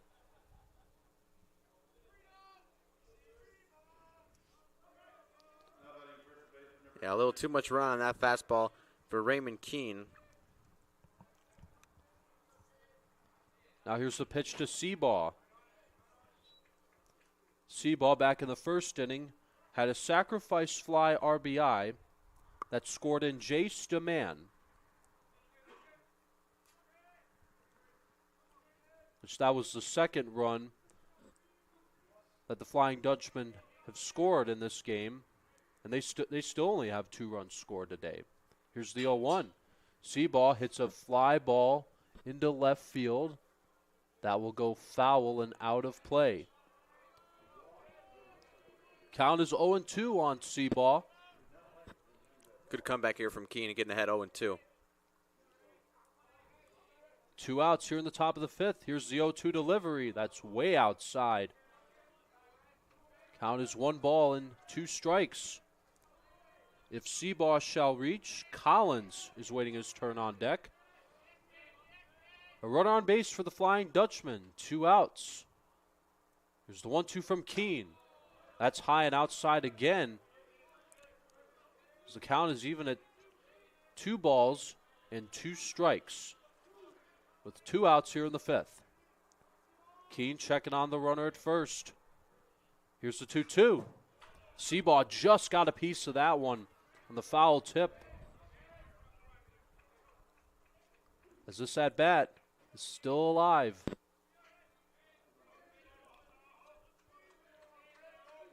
Keene getting set on the mound. Here's the 2-2 pitch. And so now Keene, after getting ahead on the count 0-2, now makes it a 3-2 count. Yeah, runner will be in motion over from first in Verduzco. Here's the 3-2 pitch. Runner's going, and it's fouled away. It's been a good at-bat for Cade Seabaugh. Yeah, Seabaugh's battled back from the 0-2 count. Fouled a couple off, taken 3 balls. Now the 3-2. Runner's going, and a swing and a miss. He got him on strikes.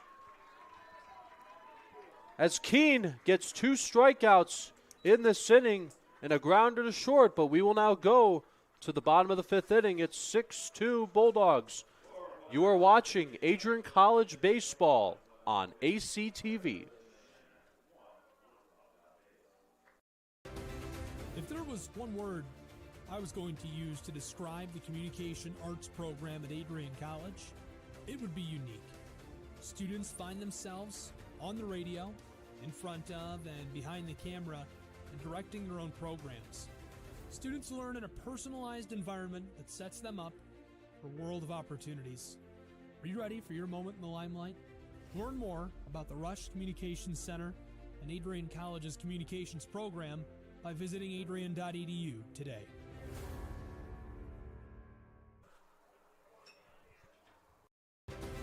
If there was one word I was going to use to describe the communication arts program at Adrian College, it would be unique. Students find themselves on the radio, in front of and behind the camera, and directing their own programs. Students learn in a personalized environment that sets them up for a world of opportunities. Are you ready for your moment in the limelight? Learn more about the Rush Communications Center and Adrian College's communications program by visiting adrian.edu today.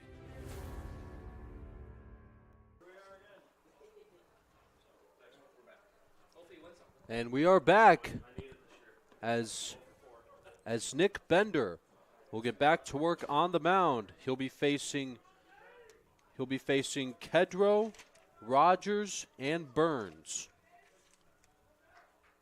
Yeah, the meat of the order coming up here for the Bulldogs, already up 6-2.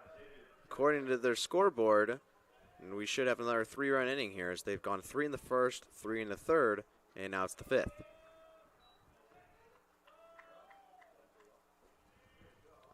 Count is 1-0 on Kedro. Here's the pitch. That's low. 2 balls and no strikes on David Kedro. Kedro in his last at-bat had a 2 RBI double that scored in Nick Bruder and Ryan Davis. Bruder from third and Davis from second, to be exact. As Kedro has not swung yet of this at-bat. Here's a 3-0. That's in there for a called strike 1. Good pitch from Nick Bender. Here's the 3-1 delivery.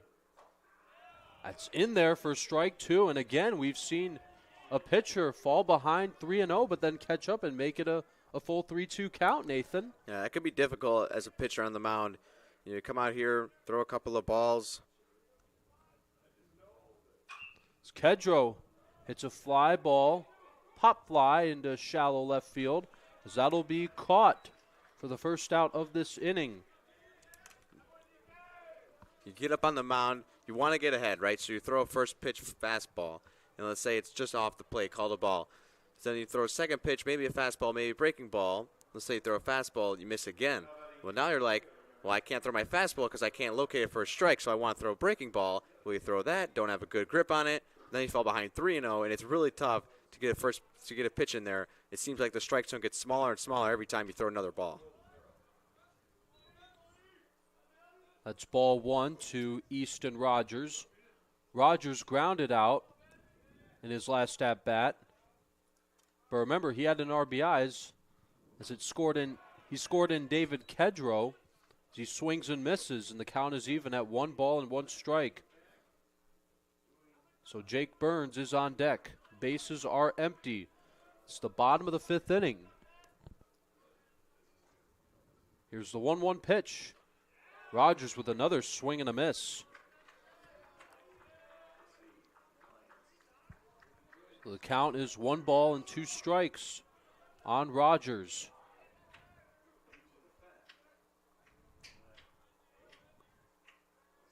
One out here in the 5th. Here's the 1-2 pitch from Bender. That's low and outside. 2 balls and 2 strikes on Easton Rogers.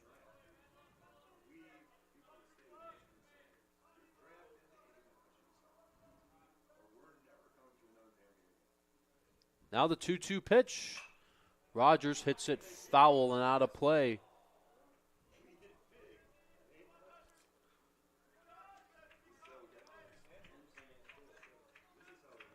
Count still even on Easton Rogers. 2 balls and 2 strikes with 1 out. Bulldogs have a 6-2 lead. Rogers hits a high pop fly into shallow right field.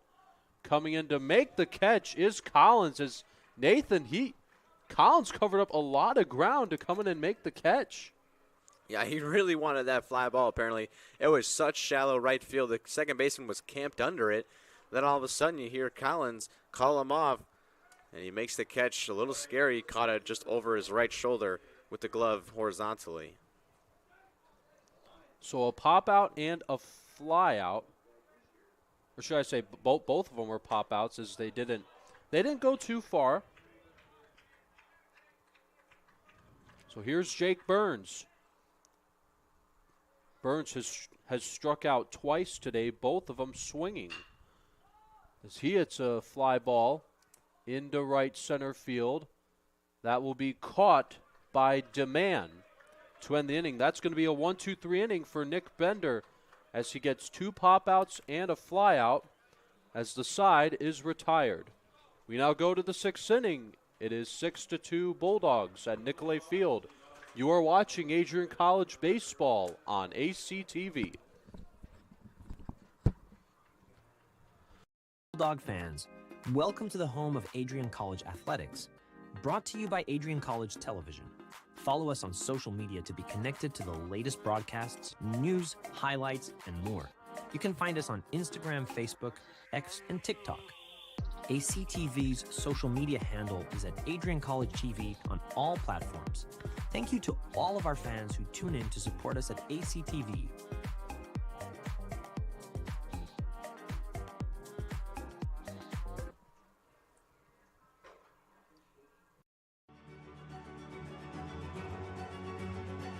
Before the achievements, before the celebrations, there's the work. Early mornings, late nights. Every challenge faced, every extra effort made. Every victory starts with preparation. We value leadership, resilience, and innovation. No victory without work. Because success isn't given, it's earned. Welcome to Adrian College.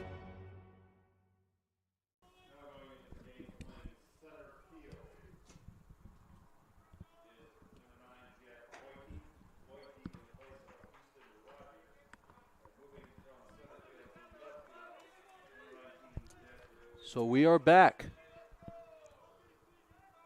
We now are starting the top of the 6th inning as we're getting a couple of changes made in the outfield. As Jack Boyke is now making his first appearance of this game. He is taking over in center field for Jackson McGuigan. McGuigan has moved to left field, taking over for Easton Rogers. Foul tip there from Brendan Collins. Collins made the catch earlier for the second out in the bottom of the 5th inning. The count is 0-2. Here's the pitch from Keene. That's low and outside. So Keene has not allowed a run. And he has had a couple of strikeouts. Here's the 1-2 pitch. Back up the middle into center field, a base hit. That'll be a leadoff single for Brendan Collins to start the 6th. An 0-2 base hit for Brendan Collins. Just a job well done, base hit up the middle. And leadoff man on here for the Dutchman. So here is Al Money. Money's been on base twice today, a single and a hit by pitch. He hits it to third base. Ryan Davis to second, to first, and another double play for the Bulldogs. 5-4-3. Davis to Jimenez to Burns. Talk about shortening your inning by a lot. Leadoff man gets on, just get a next pitch, roll over to ground ball to third base, and turn a double play around the horn. Nothing better than that. And just like that, we already have 2 outs here in the top of the 6th. It's in there for a called strike. Good pitch there from Raymond Keene. Here's the 0-2 delivery. And that's going to be a base hit to center field for Dylan Kleindler. Well, Kleindler keeps things going here with a 2-out single. Going to roll back to the top of the order with Bennett. So here is Bennett. Bennett has been on base twice today with a single and a walk, but he's grounded out to short. So he's 2 for 3. So he'll bat with a runner at first and 2 outs. Count is 0-1.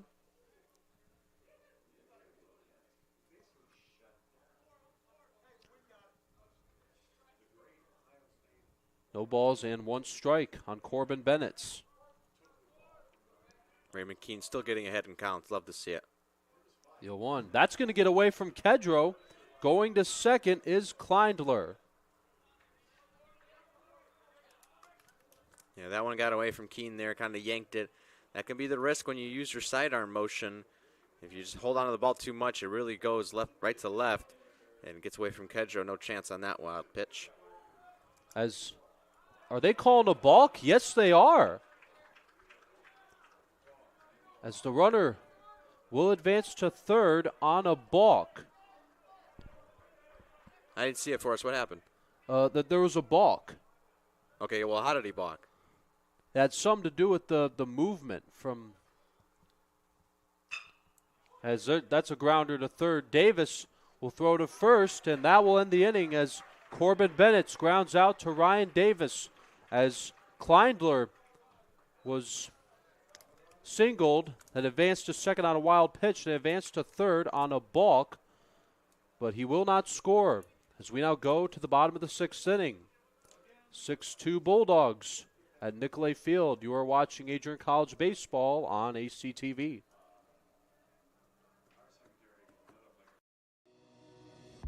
Hi, I'm Aubrey Morgan, the current student government president here at Adrian College. I chose Adrian College because of the campus size. Campus feels like a fun, energetic community where everyone knows each other. If you want to see what Adrian has to offer for you, you can schedule an in-person visit at adrian.edu/campus-visit.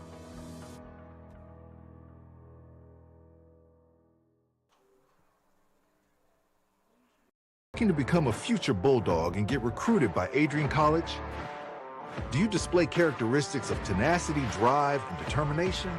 With over 50 teams on campus, there are plenty of opportunities to further both your athletic and academic career. For all recruiting inquiries, head to www.adrianbulldogs.com and click on the Recruit Me tab at the top right of your screen. Your future with the Bulldogs is closer than ever.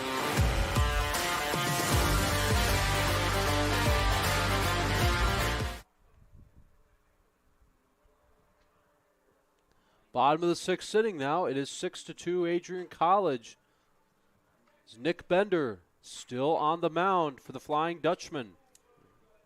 Coming up to bat for the Bulldogs is Christian Oliver, followed by Rolando Jimenez and Lincoln Hayward. So we will reach the bottom of the lineup for Adrian College. So Oliver, in his first at-bat, he struck out on a 3-2 pitch, but he's been on base once with a double. Yeah, Bender has retired the last 5 Bulldog hitters. First pitch to Oliver. Look out. That was inside. As you could see, Nathan, he had to dodge it just a little bit. The count is 1 ball and no strikes. Here's the pitch from Bender. As that's ball 2. That was another one up and inside on Christian Oliver.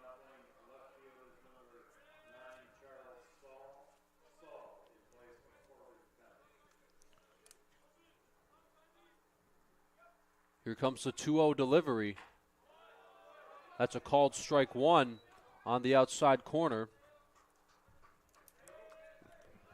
Yeah, that's a tough pitch to swing at, especially when they throw 2 pitches up and in. Now the 2-1.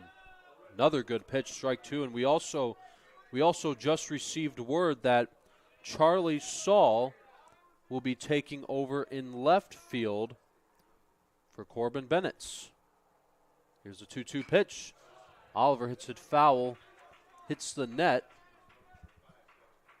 As the count is 2-2 on the Bulldog designated hitter. Nobody outs just yet. So the bases are empty. Here's a 2-2 pitch from Bender to Oliver. Oliver just got a piece of that one. The foul tip. Oliver got a really good hack at that despite being a 2-strike count.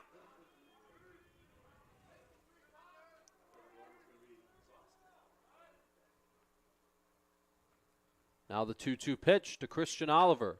Oliver swings. It's a high pop fly to the left side in foul territory. Is it going to be caught? Yes, it will. As Money makes the catch for the first out in the bottom of the 6th. That is what we would call a big league pop-up. That thing was way up in the air. Yeah, we could barely see it as it just kept going up towards the sky. So now here's Rolando Jimenez. Jimenez has struggled here in Game 2 offensively. Has not had a hit. 0-1 to Jimenez. That's a called strike. You can see Jimenez grimacing at that pitch. A slow off speed on the outside corner. It's tough to hit if you're not looking at it. Now he's down the hole 0-2. 0-2 to Rolando Jimenez. That'll be ball 1. Still just 1 out here in the bottom of the 6th inning. The count is 1-2 on Jimenez. Lincoln Hayward waiting his turn in the on-deck circle. Here's the 1-2 delivery. Jimenez hits a grounder toward the third baseman. Al Money makes the throw, and they got him at first. That was a great throw there from Al Money to get Jimenez out. Yeah, fired across the diamond. Jimenez busting that down the line as all these Bulldogs hitters do. Make it close at first, but nonetheless, it's going to be a 5-3 putout in the books. So Jimenez grounds out to Money for out number 2. So now the batter will be Lincoln Hayward. Hayward takes a called strike 1. That's a good first pitch on a breaking ball. Hayward in his last at-bat, he struck out on a wild pitch. The 0-1. Hayward hits it in the air to right, going back to the wall, and it's gone, a home run. Lincoln Hayward with a solo shot. Let Bruiser fetch that one. It is 7-2 Bulldogs. That is Hayward's 4th home run of the season. He is tied with Jake Burns, David Kedrow, and Easton Rogers, as all of them are in 2nd in home runs for the Bulldogs this season, as Davis leads them by just 1 home run. What a tremendous job from Lincoln Hayward, showing out the strength. I don't even think he caught that one off the barrel. I think it jammed him a little bit. I wasn't sure it was going to get out. Barely snuck over the 12-foot high fence over there in right field. Probably hit the facility on a bounce. But nonetheless, it's going to go in the home run in the books as a home run. The 0-1 to McGuigan on the ground is short. Out. But the Bulldogs get one more run on the solo shot by Lincoln Hayward, his 4th this year, as we now go to the 7th inning with a 7-2 lead from the Bulldogs. You are watching Adrian College Baseball on ACTV.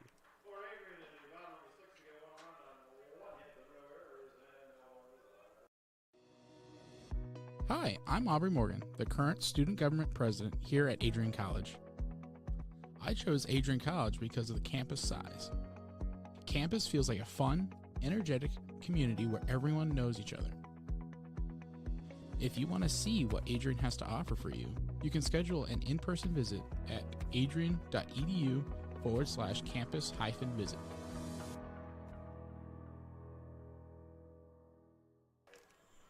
Wow. We hit a home run.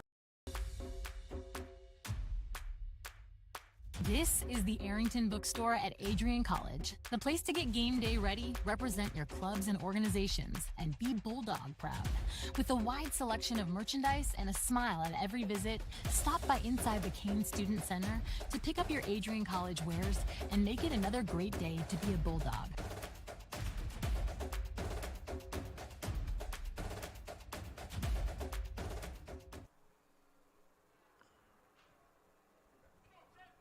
Seven to 2 Adrian College as Lincoln Hayward extended the lead with a solo home run to right. As Keene will get back to work on the mound for Adrian College. As Keene has pitched very well. He has not allowed a run. Yeah, this has got to be the most innings he's pitched in a game. In his 12 appearances, he's only pitched 13 innings. I think this is his 3rd inning of work. As another hit by pitch is, I think that may have got the home plate umpire a little bit. But Elliot Peter will be aboard on first base on the hit by pitch. And I think it ricocheted off Peter and then hit the home plate umpire in the left hand. But he gets back into his position. He looks like he's okay. So now the batter will be Jace DeMann. First pitch to him, hits it foul and out of play. Count is 0-1 on DeMann. DeMann has hit a double. He has flied out and struck out looking. Keene checks on the runner at first. Here comes the 0-1 delivery. That is high, and the count is even at 1 ball and 1 strike. As we are just about 2 hours in of playtime here at Adrian College. The 1-1. Fly ball into right field. Hayward chasing after it, but it goes foul.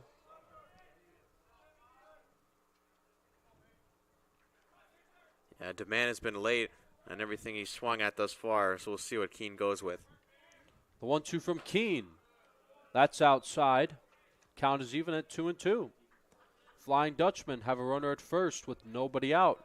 The batter is Jace DeMann. As Peters at first on a hit by pitch. Now the 2-2. And a big swing and a miss. As Keene gets DeMann striking out, swinging on a pitch that was up and in for the first out of the inning. That'll bring up Ben Stratman. Yeah, a bit of an ugly swing there. Almost thought if he didn't swing and kind of turn into it, he might have gotten hit with the pitch, but he was in protect mode and went down swinging. Strike one on Stratman.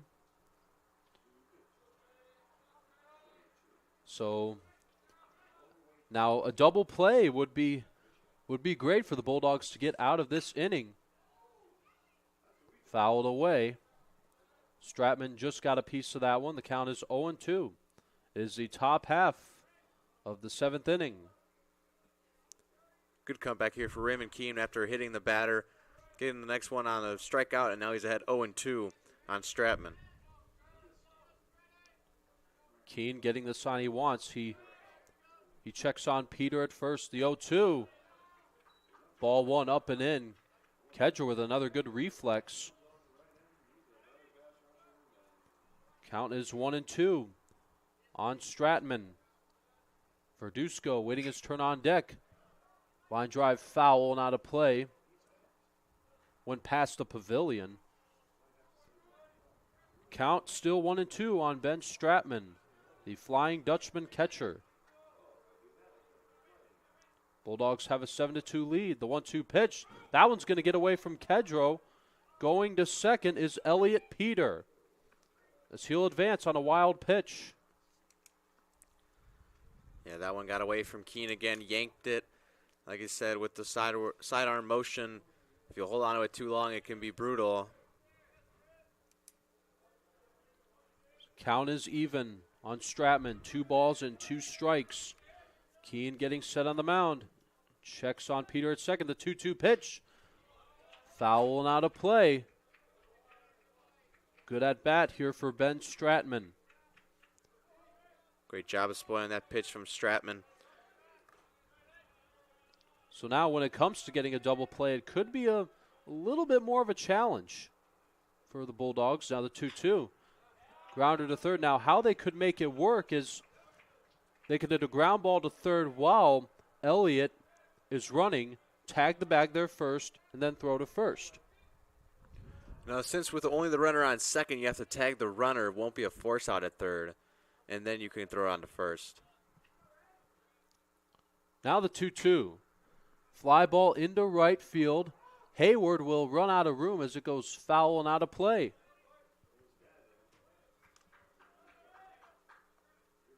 So the count is 2-2 on Stratman.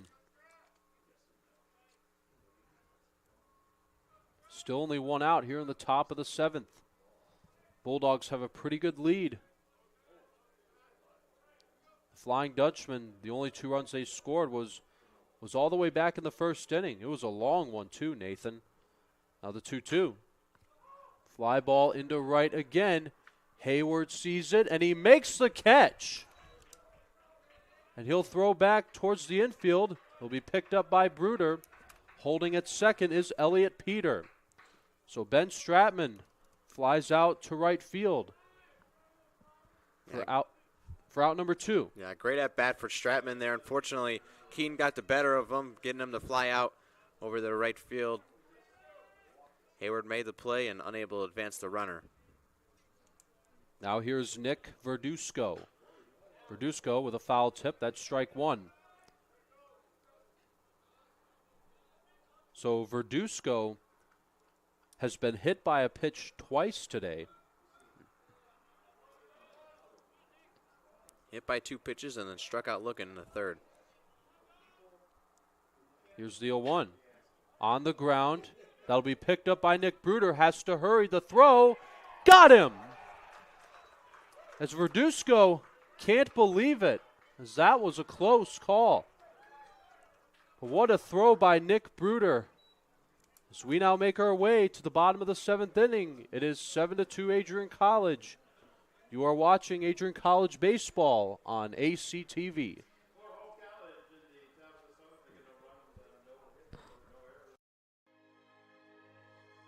Adrian College is a private liberal arts institution known for its diverse academic programs, strong emphasis on experiential learning, vibrant campus life, and commitment to fostering a supportive community. Want to visit Adrian College for yourself? Visit our website at adrian.edu/campusvisit.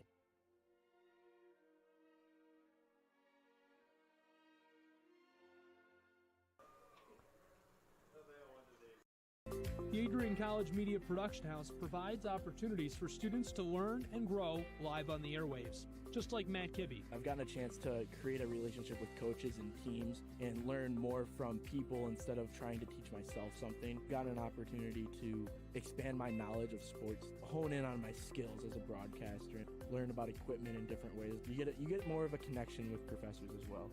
Providing opportunities, growing leadership. The Adrian College Media Production House. Thanks for tuning in.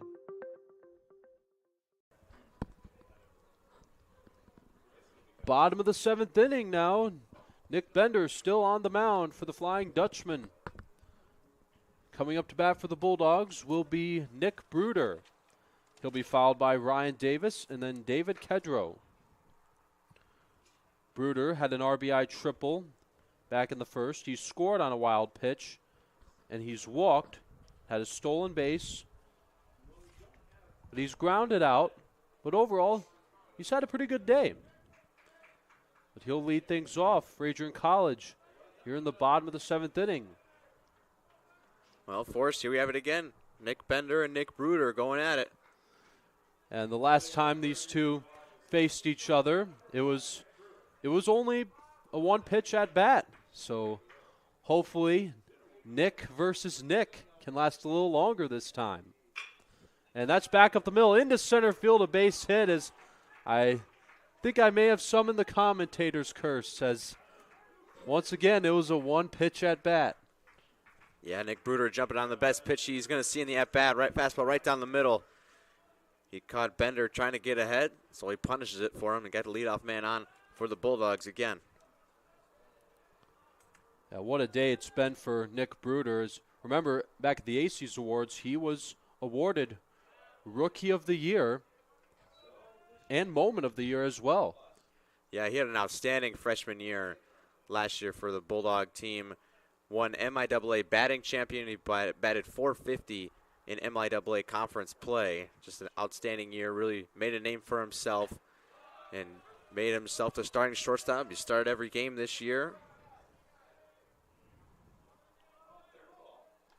And now, batting right now is also a man who's made a name for himself as well, Ryan Davis. He's had quite a year. 5 home runs this season. And also, when the Bulldogs played Calvin University, Remington Gilniak and I got to witness and call history. Here's the 0-2. As Davis now, he is the all-time leader in home runs for a career with the Bulldogs. He has 26. See, it's a pop fly in foul territory. As Stratman runs out of room, there will be no play. Yeah, not the biggest backstop here at Nicolay Field. It's still deep enough that you can score on a pass ball to steal home, but not enough to range back and make a real nice play behind the dugout as a catcher. Count still 0-2 on Ryan Davis. And throw back to first. And to give a quick fun fact, Ryan Davis's girlfriend, Emma Del Zacchio, is part of the women's soccer team. And at the ACES Awards, she won Individual of the Year. And I was the one who gave her that award as I announced her as the winner. Yeah, Bruder and Davis, the only two Bulldogs to start all the games this season. 0-2 on Davis, runners going, and that's a base hit to left field for Ryan Davis. That's Davis's second hit of this game, the third time he's been on base. Yeah, nice at that there for Davis, following off a couple of pitches, and eventually gets the one he wants, turns and burns on it. Hard ground ball through the 5-6 hole, and first and second, no one out here with David Kedrow coming up. Here is David Kedro. Kedro has had a 2 RBI double today, scoring in Bruder and Davis, and they're both on base again. This time it's second and third. Kedro drops down a bunt. It'll be picked up by Money. There'll be no play. Everybody is safe. Bruder at third, Davis at second, and Kedro at first. Bases are loaded with nobody out, and look who's coming up to bat. Jack Boyke. He'll be pinch hitting. Talk about some unselfish baseball. It was a similar situation back in game 1 of the doubleheader where Kedro squared to bunt. He ended up not getting it down. But this time he does. It's a 4-hitter, and you can bunt. That's good team baseball. Here's Jack Boyke, takes a called strike 1.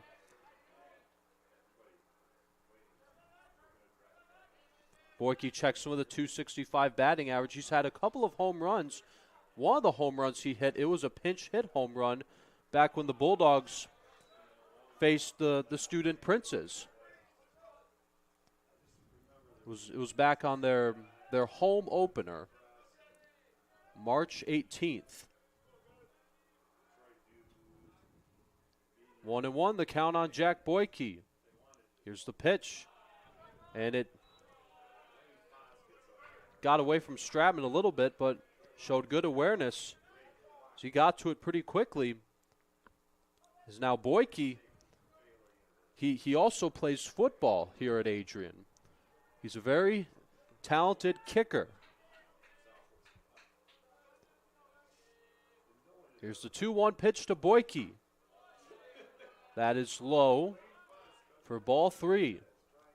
Boyke seeing the ball really well here. It's going to get a good pitch to hit and a 3-1 count. Nowhere to put him. Here's the 3-1 delivery. That's ball 4. As Bender walks Jack Boyke with the bases loaded, that will force in a run. As Bruder will touch the plate and score, it is 8-0 Bulldogs. So that'll be an RBI for Jack Boyke. As there's still nobody out. As will Bender's day be over, or will it just be a simple mound visit? It looks like it's going to be a mound visit. As the coach and the catcher have a quick conversation with him. Now with 0 outs here still in the bottom of the 7th inning, we're entering territory where the Bulldogs could potentially walk it off with a mercy rule. They have to get 12 runs. They have the 10-run advantage. They're up 8-2 right now, so winning run at the plate, Jake Burns. So yeah, if Burns hits a grand slam, then it's over.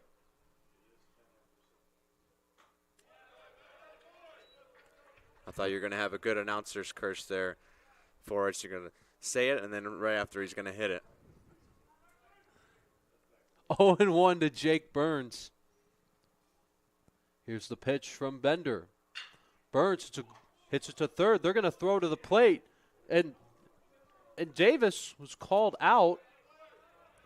The ball popped. You could see it pop out of the glove of Stratman, but he was able to keep it in long enough to tag Davis out at the plate. But the bases still remain loaded. Kedro is at third. Boyke is at second. And Burns is at first. So here's Christian Oliver. Oliver takes ball 1. So the Bulldogs have an 8-2 lead here in the bottom of the 7th inning. Here's the 1-0 delivery. Swinging a foul, not a play.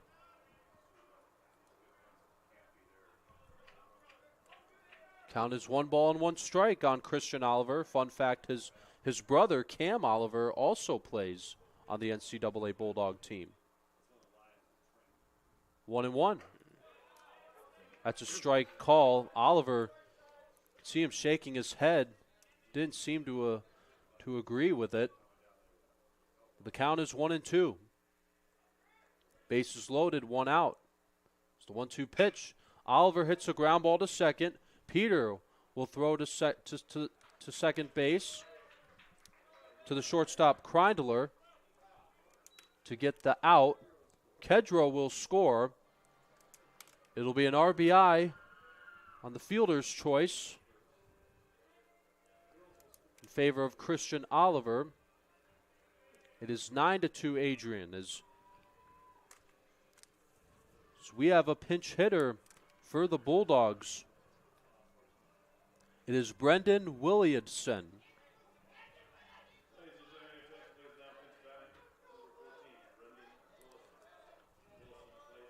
Williamson will bat with runners in the corners with 2 outs. There goes the bat. Uh-oh. It landed into the Flying Dutchman's dugout. Hope everyone's okay. Yeah, I think he's going to need a little more pine tar on that grip tape. Scary scene here in Nicolay. We're gonna cut to commercial break, but we'll be right back with an update right after this. 10 years ago, Adrian College Television set out on a mission to bring the excitement, the passion, and the unforgettable moments of Bulldog athletics to fans everywhere. From the field to the court, from nail-biting finishes to championship victories, ACTV has been there to capture it all. Yeah, Jordan Spear. Happy birthday, buddy. I'm sure. This year, we celebrate a decade of dedication, 10 years of innovation, teamwork, and delivering the energy of Adrian College straight to your screen.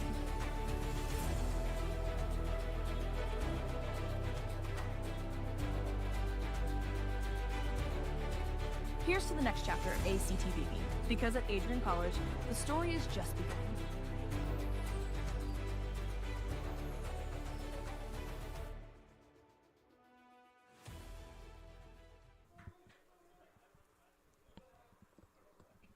Bottom of the 7th inning will continue on as Williamson, the count is 0-1 as he swung at the first pitch and the bat went flying into the Flying Dutchman's dugout as Williamson had to get some more pine tar because that's really important to need when it comes to having a grip. Yeah, I tell you what, Forrest, I think that's the first time I've seen that in person at this low level of a game. On the ground to second. Peter will throw to first as Williamson is out on a ground out. That'll be the end of the 7th inning. The Bulldogs get a couple more runs. They lead 9-2. We go to the 8th inning at Nicolay Field. You are watching Adrian College Baseball on ACTV.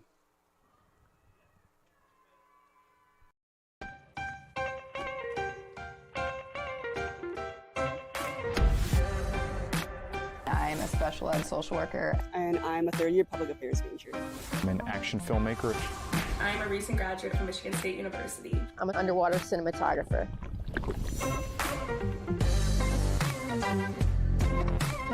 So I didn't really decide I wanted to become a pilot till after college.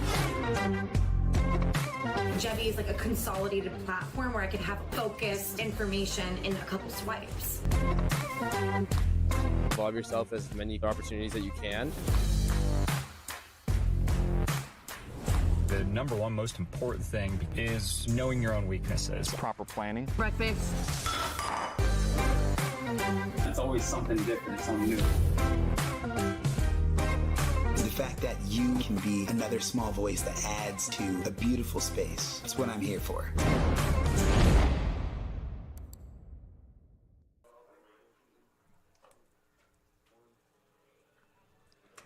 Top of the 8th inning as we have a pitching change for the Bulldogs. Brock Shoemaker will be taking over for Raymond Keene. Keene pitched very well, did not allow a run. And so Shoemaker will face Seabaugh, Collins, and then Money. So the Bulldogs have a good lead, 9-2 in the top of the 8th inning as here comes Seabaugh, who had a sacrifice fly RBI in the first inning.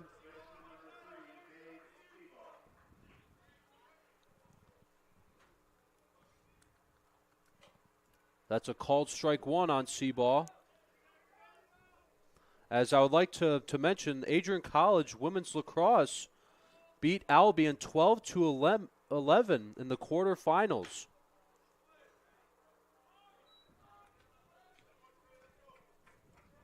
As Jack Whitehead was on the call for that game. Here's the 1-1. That's low and outside. 2 balls and 1 strike. This is Shoemaker's 11th appearance on the year, 18 and 1/3 innings, 19 strikeouts, 6 walks. That's a pretty good mark. The 2-1, a big swing and a miss from Cade Seabaugh. Shoemaker pulled the string on that one. So Shoemaker, 3.44 ERA. Fly ball into right center field. That's going to be caught by Hayward. 1 up, 1 down here in the 8th. A little bit of an awkward sliding catch there from Lincoln Hayward out and right, but I think we'll give him a little more credit. He did hit a home run today. Also, Philip Villardo is taking over at second base for Rolando Jimenez. On the ground to third. Ryan Davis picks it up. He'll throw to first. 2 down in the 8th. 2 quick outs for Brock Shoemaker, as Brendan Collins grounds out to third for out number 2. Now the batter will be Al Money. Yeah, Collins just got out in front of himself there. Routine rollover. First pitch to Money. He hits it to center. That's going to be a base hit. It's Al Money with a 2-out single to center field. Lands in front of Boyke. Great job by Money. His second hit of the day. Just kept his hands inside, gripped it and ripped it. Line drive to center field. So now here's Dylan Kleindler. First pitch to him from Shoemaker is in there for strike 1. So we are now at the bottom of the lineup now for the Flying Dutchman.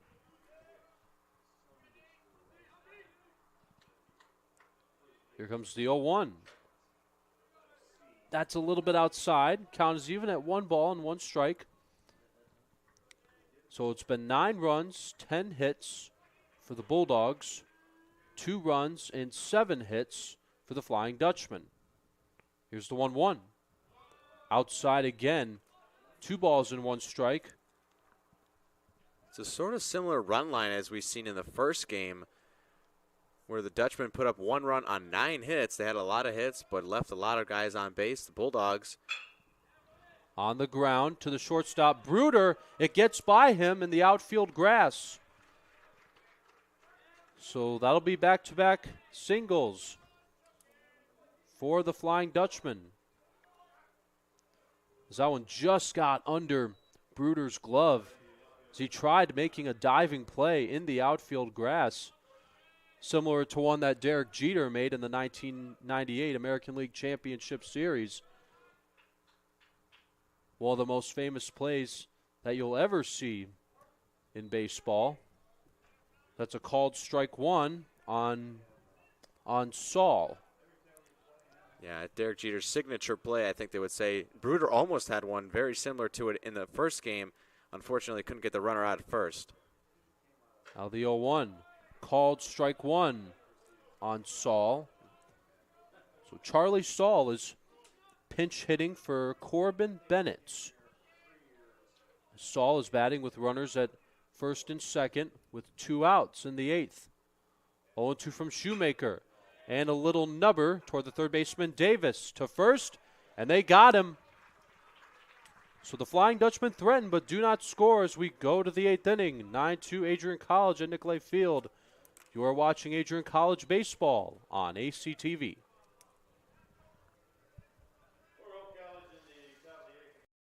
Adrian College is shaping the future of higher education and leading the way in innovation and excellence. Ranked first in most innovative schools and second in best value in undergraduate teaching in the Midwest by U.S. News and World Report, Adrian College is recognized for its commitment to innovation, quality education, and affordability.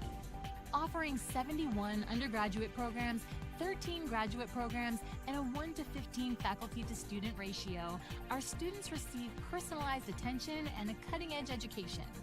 With state-of-the-art facilities, 10 academic institutes, and 50 competitive sports teams, Adrian fosters growth both inside and outside the classroom. From small class sizes to championship-level athletics, we provide the tools and experiences you need to succeed. Join a community that prioritizes your success. Start your journey with us, where your potential is realized. Discover Adrian College.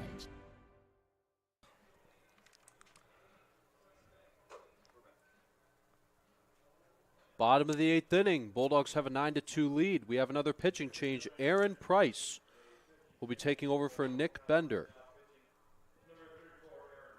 Price with a 7.43 ERA. His win-loss record is even, 1-1, with 8 appearances, 2 games started, 13.1 innings pitched, allowed 21 hits, 14 runs, 11 of them earned runs, walked 4 and 10 strikeouts. Only allowed 1 home run and 3 doubles. His opponent's averaging .356 against him. So he'll face Lincoln Hayward to start things off in the bottom of the 8th. Yeah, it's a good mark there. 4 walks and 13 1/3 innings pitched. He's got a tough matchup. Lincoln Hayward got the hot bat coming off a home run, but the lefty-lefty matchup. Hayward takes a called strike 1. That was a nice breaking ball from Price to start things off. Here's the 0-1. Hayward takes strike 2. Hayward hit a solo home run back in the 6th. But he is grounded out, and he is struck out on a wild pitch. And he's placed a nice right field. Oh, yeah. 0-2. And it gets away from Stratman. But the Bulldogs looking to add more to their offense and possibly end with a mercy rule. You never know. The 1-2. Check swing. Did he go? They're asking for the appeal. No, he did not. Count is even on Lincoln Hayward. 2 balls and 2 strikes. 2-2 from Price. Hayward hits it foul and out of play the opposite way. It's a good fight on that 2-strike pitch. Up in the zone. Hard to get your bat up there.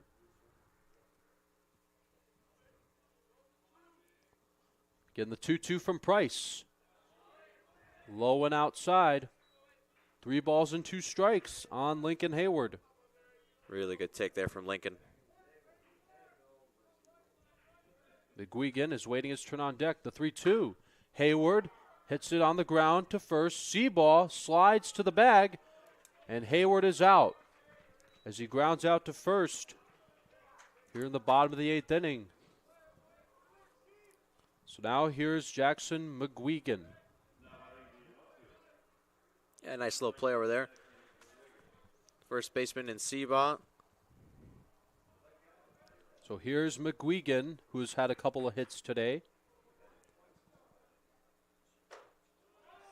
That's a strike 1. Kind of surprised Jackson wasn't geared up for that. Usually a guy ready to swing at the first pitch. Maybe you just want to see more pitches from the new arm. And a swing and a miss.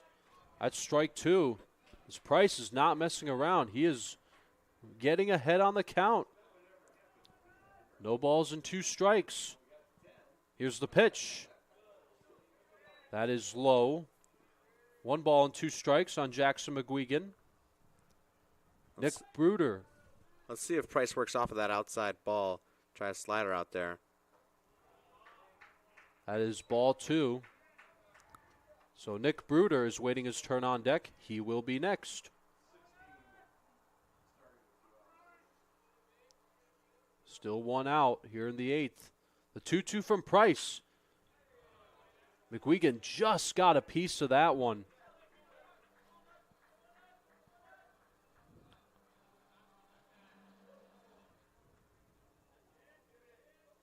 Count still 2-2 on McGuigan.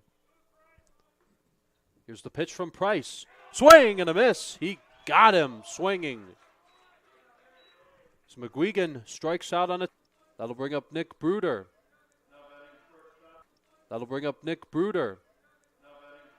Yeah, good sequence there from Aaron Price. Got ahead 0-2 through a couple of chase pitches, which McGuigan took, and then finally struck him out with a breaking ball. Made McGuigan look silly. And so Nick Bruder, who has had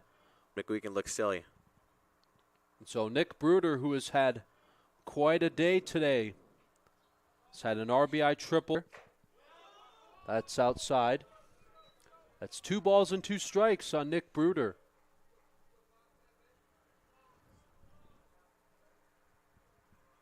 Which this could be his last at-bat of this game. The 2-2 from Price.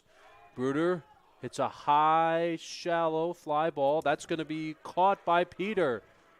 That's a 1-2-3 inning for Aaron Price. As we now go to the 9th inning, as the Bulldogs will have to rely on their pitching and defense to finish this off. You are watching Adrian College Baseball on ACTV.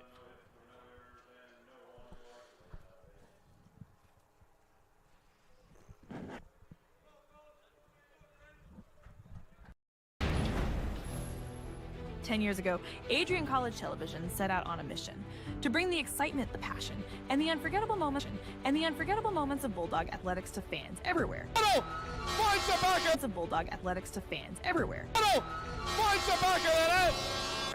At all. Yeah, Jordan Spear. Happy birthday, buddy. I'm sure. This year, we celebrate a decade of dedication. 10 years of innovation, teamwork, and delivering the energy of Adrian College straight to your screen.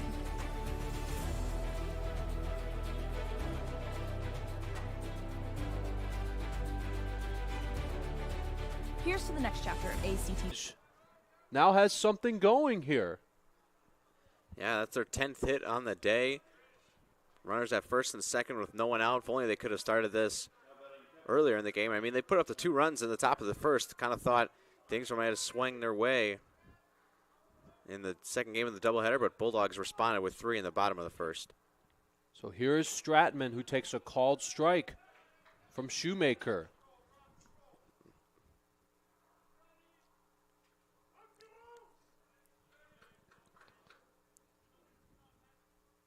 Count is 0-1. Shoemaker gets set on the mound. Lefty versus righty. In the air to left field. And that's going to bounce in front of McGuigan. Here comes the throw. It's caught by Davis on the relay. The Flying Dutchman get 3 singles. So they have now out-hit the Bulldogs 11-10. Yeah, it looks like we're going to have a pinch hitter here for Hope.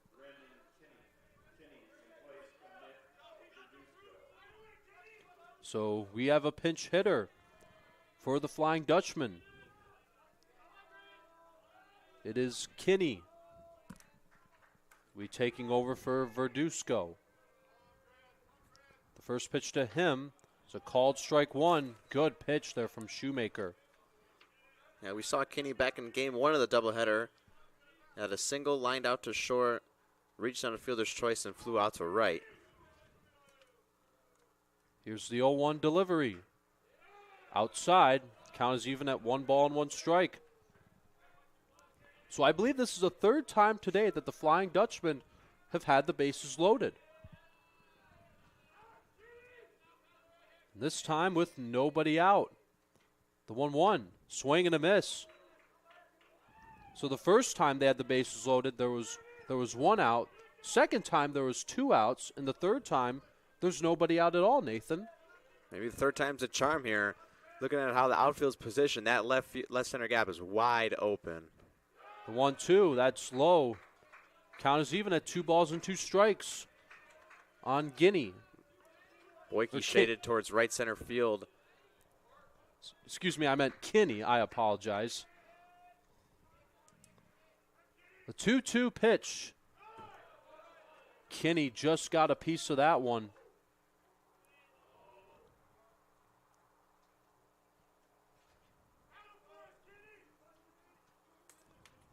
Count 2-2 on Grandin Kinney. Bases are loaded.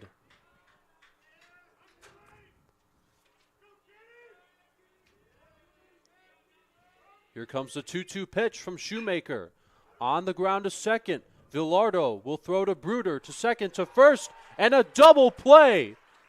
Bulldogs get 2 outs, but the run will score.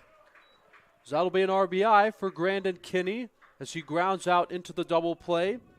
Scoring is Elliot Peter. Yeah, the Bulldogs will take that any day of the week, trading 2 outs for 1 run when you have a 7-run advantage. Now you just got to get 1 more out and you win the game. It'll be Cade Seabaugh, the last hope for the Flying Dutchman. As not only the Bulldogs could be about to sweep this doubleheader series, but the entire 3-game series itself. And slightly more importantly, if they win this, it pretty much all but locks up the #1 seed in the MIAA tournament, which means they would host the MIAA tournament here at Nicolay Field from May 7th through the 9th. Now the 1-1. Fly ball into left field. McGuigan going back. And he runs out of room as it lands into the bullpen. Oh, that thing had some massive tail on it. I for sure thought when he hit it off the bat, he was going to have plenty of room. And McGuigan kind of slowly went after it. Then I seen him speed up. Maybe he didn't know where it was at first. And if he went after it right away, he might have had a chance to reach over the wall and grab it. So Cade Seabaugh and the Flying Dutchman, they are down to their last strike. 1-2 from Shoemaker. That's a little pop fly to the left side. There'll be no play. So if Seabaugh shall reach, Brendan Collins is on deck. Jace DeMann is at third base.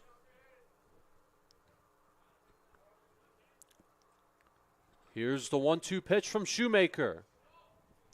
Bounces off of Kedro. But Jace DeMann still at third base. 9-3 Bulldogs in Nicolay Field. They're just 1 strike away. Shoemaker with the 2-2 pitch. On the ground to first. This should do it. Burns will run to the bag, and he makes the tag. As the Bulldogs win it 9-3. And they will host the tournament, right, Nathan? Yeah, pretty much all but locks it up for, according to our good friend Mike Prang over here. So the Bulldogs, what a game this has been. Their offense really shined in the first, second, and the 6th and the 7th inning. As they were down by 2, but then they got ahead and they took a 1-run lead and they extended it in the 3rd, mainly on the 2 RBI double from David Kedro, and we also saw a solo home run from Lincoln Hayward. But what a job by their pitching, especially Keeney and Shoemaker. Yeah, really good job on the mound for the Bulldogs really all day today. Gave a lot of hits, but they limited the damage where it mattered. 1 run in the first game and 3 in the second. That's good defensively. No errors in this game. Or excuse me, only 1 error in this game for the Bulldogs. That was according to Ryan Davis. But nonetheless, he picked himself up after that. Turning the double play later in that one. So really good job defensively for the Bulldogs here today. Always a good, strong showing from Adrian College. And offensively, the bats just really came alive. Obviously, they put up 3 in the first, which really turned the tide because Hope came out swinging. They put up 2 runs in the top of the first inning. But Adrian quickly quieted them down, putting up 3 in the first, 3 in the third, and then tacked down a couple more later on. So really well done all around here today. Well said there, Nathan. So now the Bulldogs, they extend their overall record to 23-13, and they are 10-2 here at home. And now, so tomorrow, the club, Adrian College Club Baseball, will be hosting Hillsdale College starting at 4 p.m. Excuse me, the first one actually starts at 1 o'clock. Sorry, I misspoke. it'll be a double-header series, right, Nathan? That's correct. So I will not be on the call for that game. Remington Gilniak will announce the first one, and Jack Whitehead will work game 2. But as I was saying, my time as an undergrad may be coming to an end, but I want to thank you very much for all the great memories, Nathan. It's been an honor working with you. As next week, whenever I get scheduled, I'm just going to try my best, not to get emotional, because it's quite a lot, to process, knowing that you're going to be moving on to greater things. And Nathan, you will be returning to work here again next year, right? That is correct. So yeah, hope you enjoy your time calling more games, and I'm always going to be here for whenever you need advice. And so yeah, what a game it's been, Nicolay Field overall. Your final stats: Adrian College with 9 runs, 10 hits, and 1 error. Hope College with 3 runs, 11 hits, as they out-hit the Bulldogs 11-10, but they did not have any errors.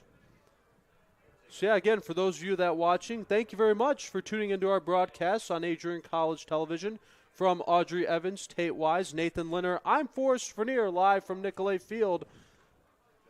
Hope you have a great rest of your weekend, and go in love and peace.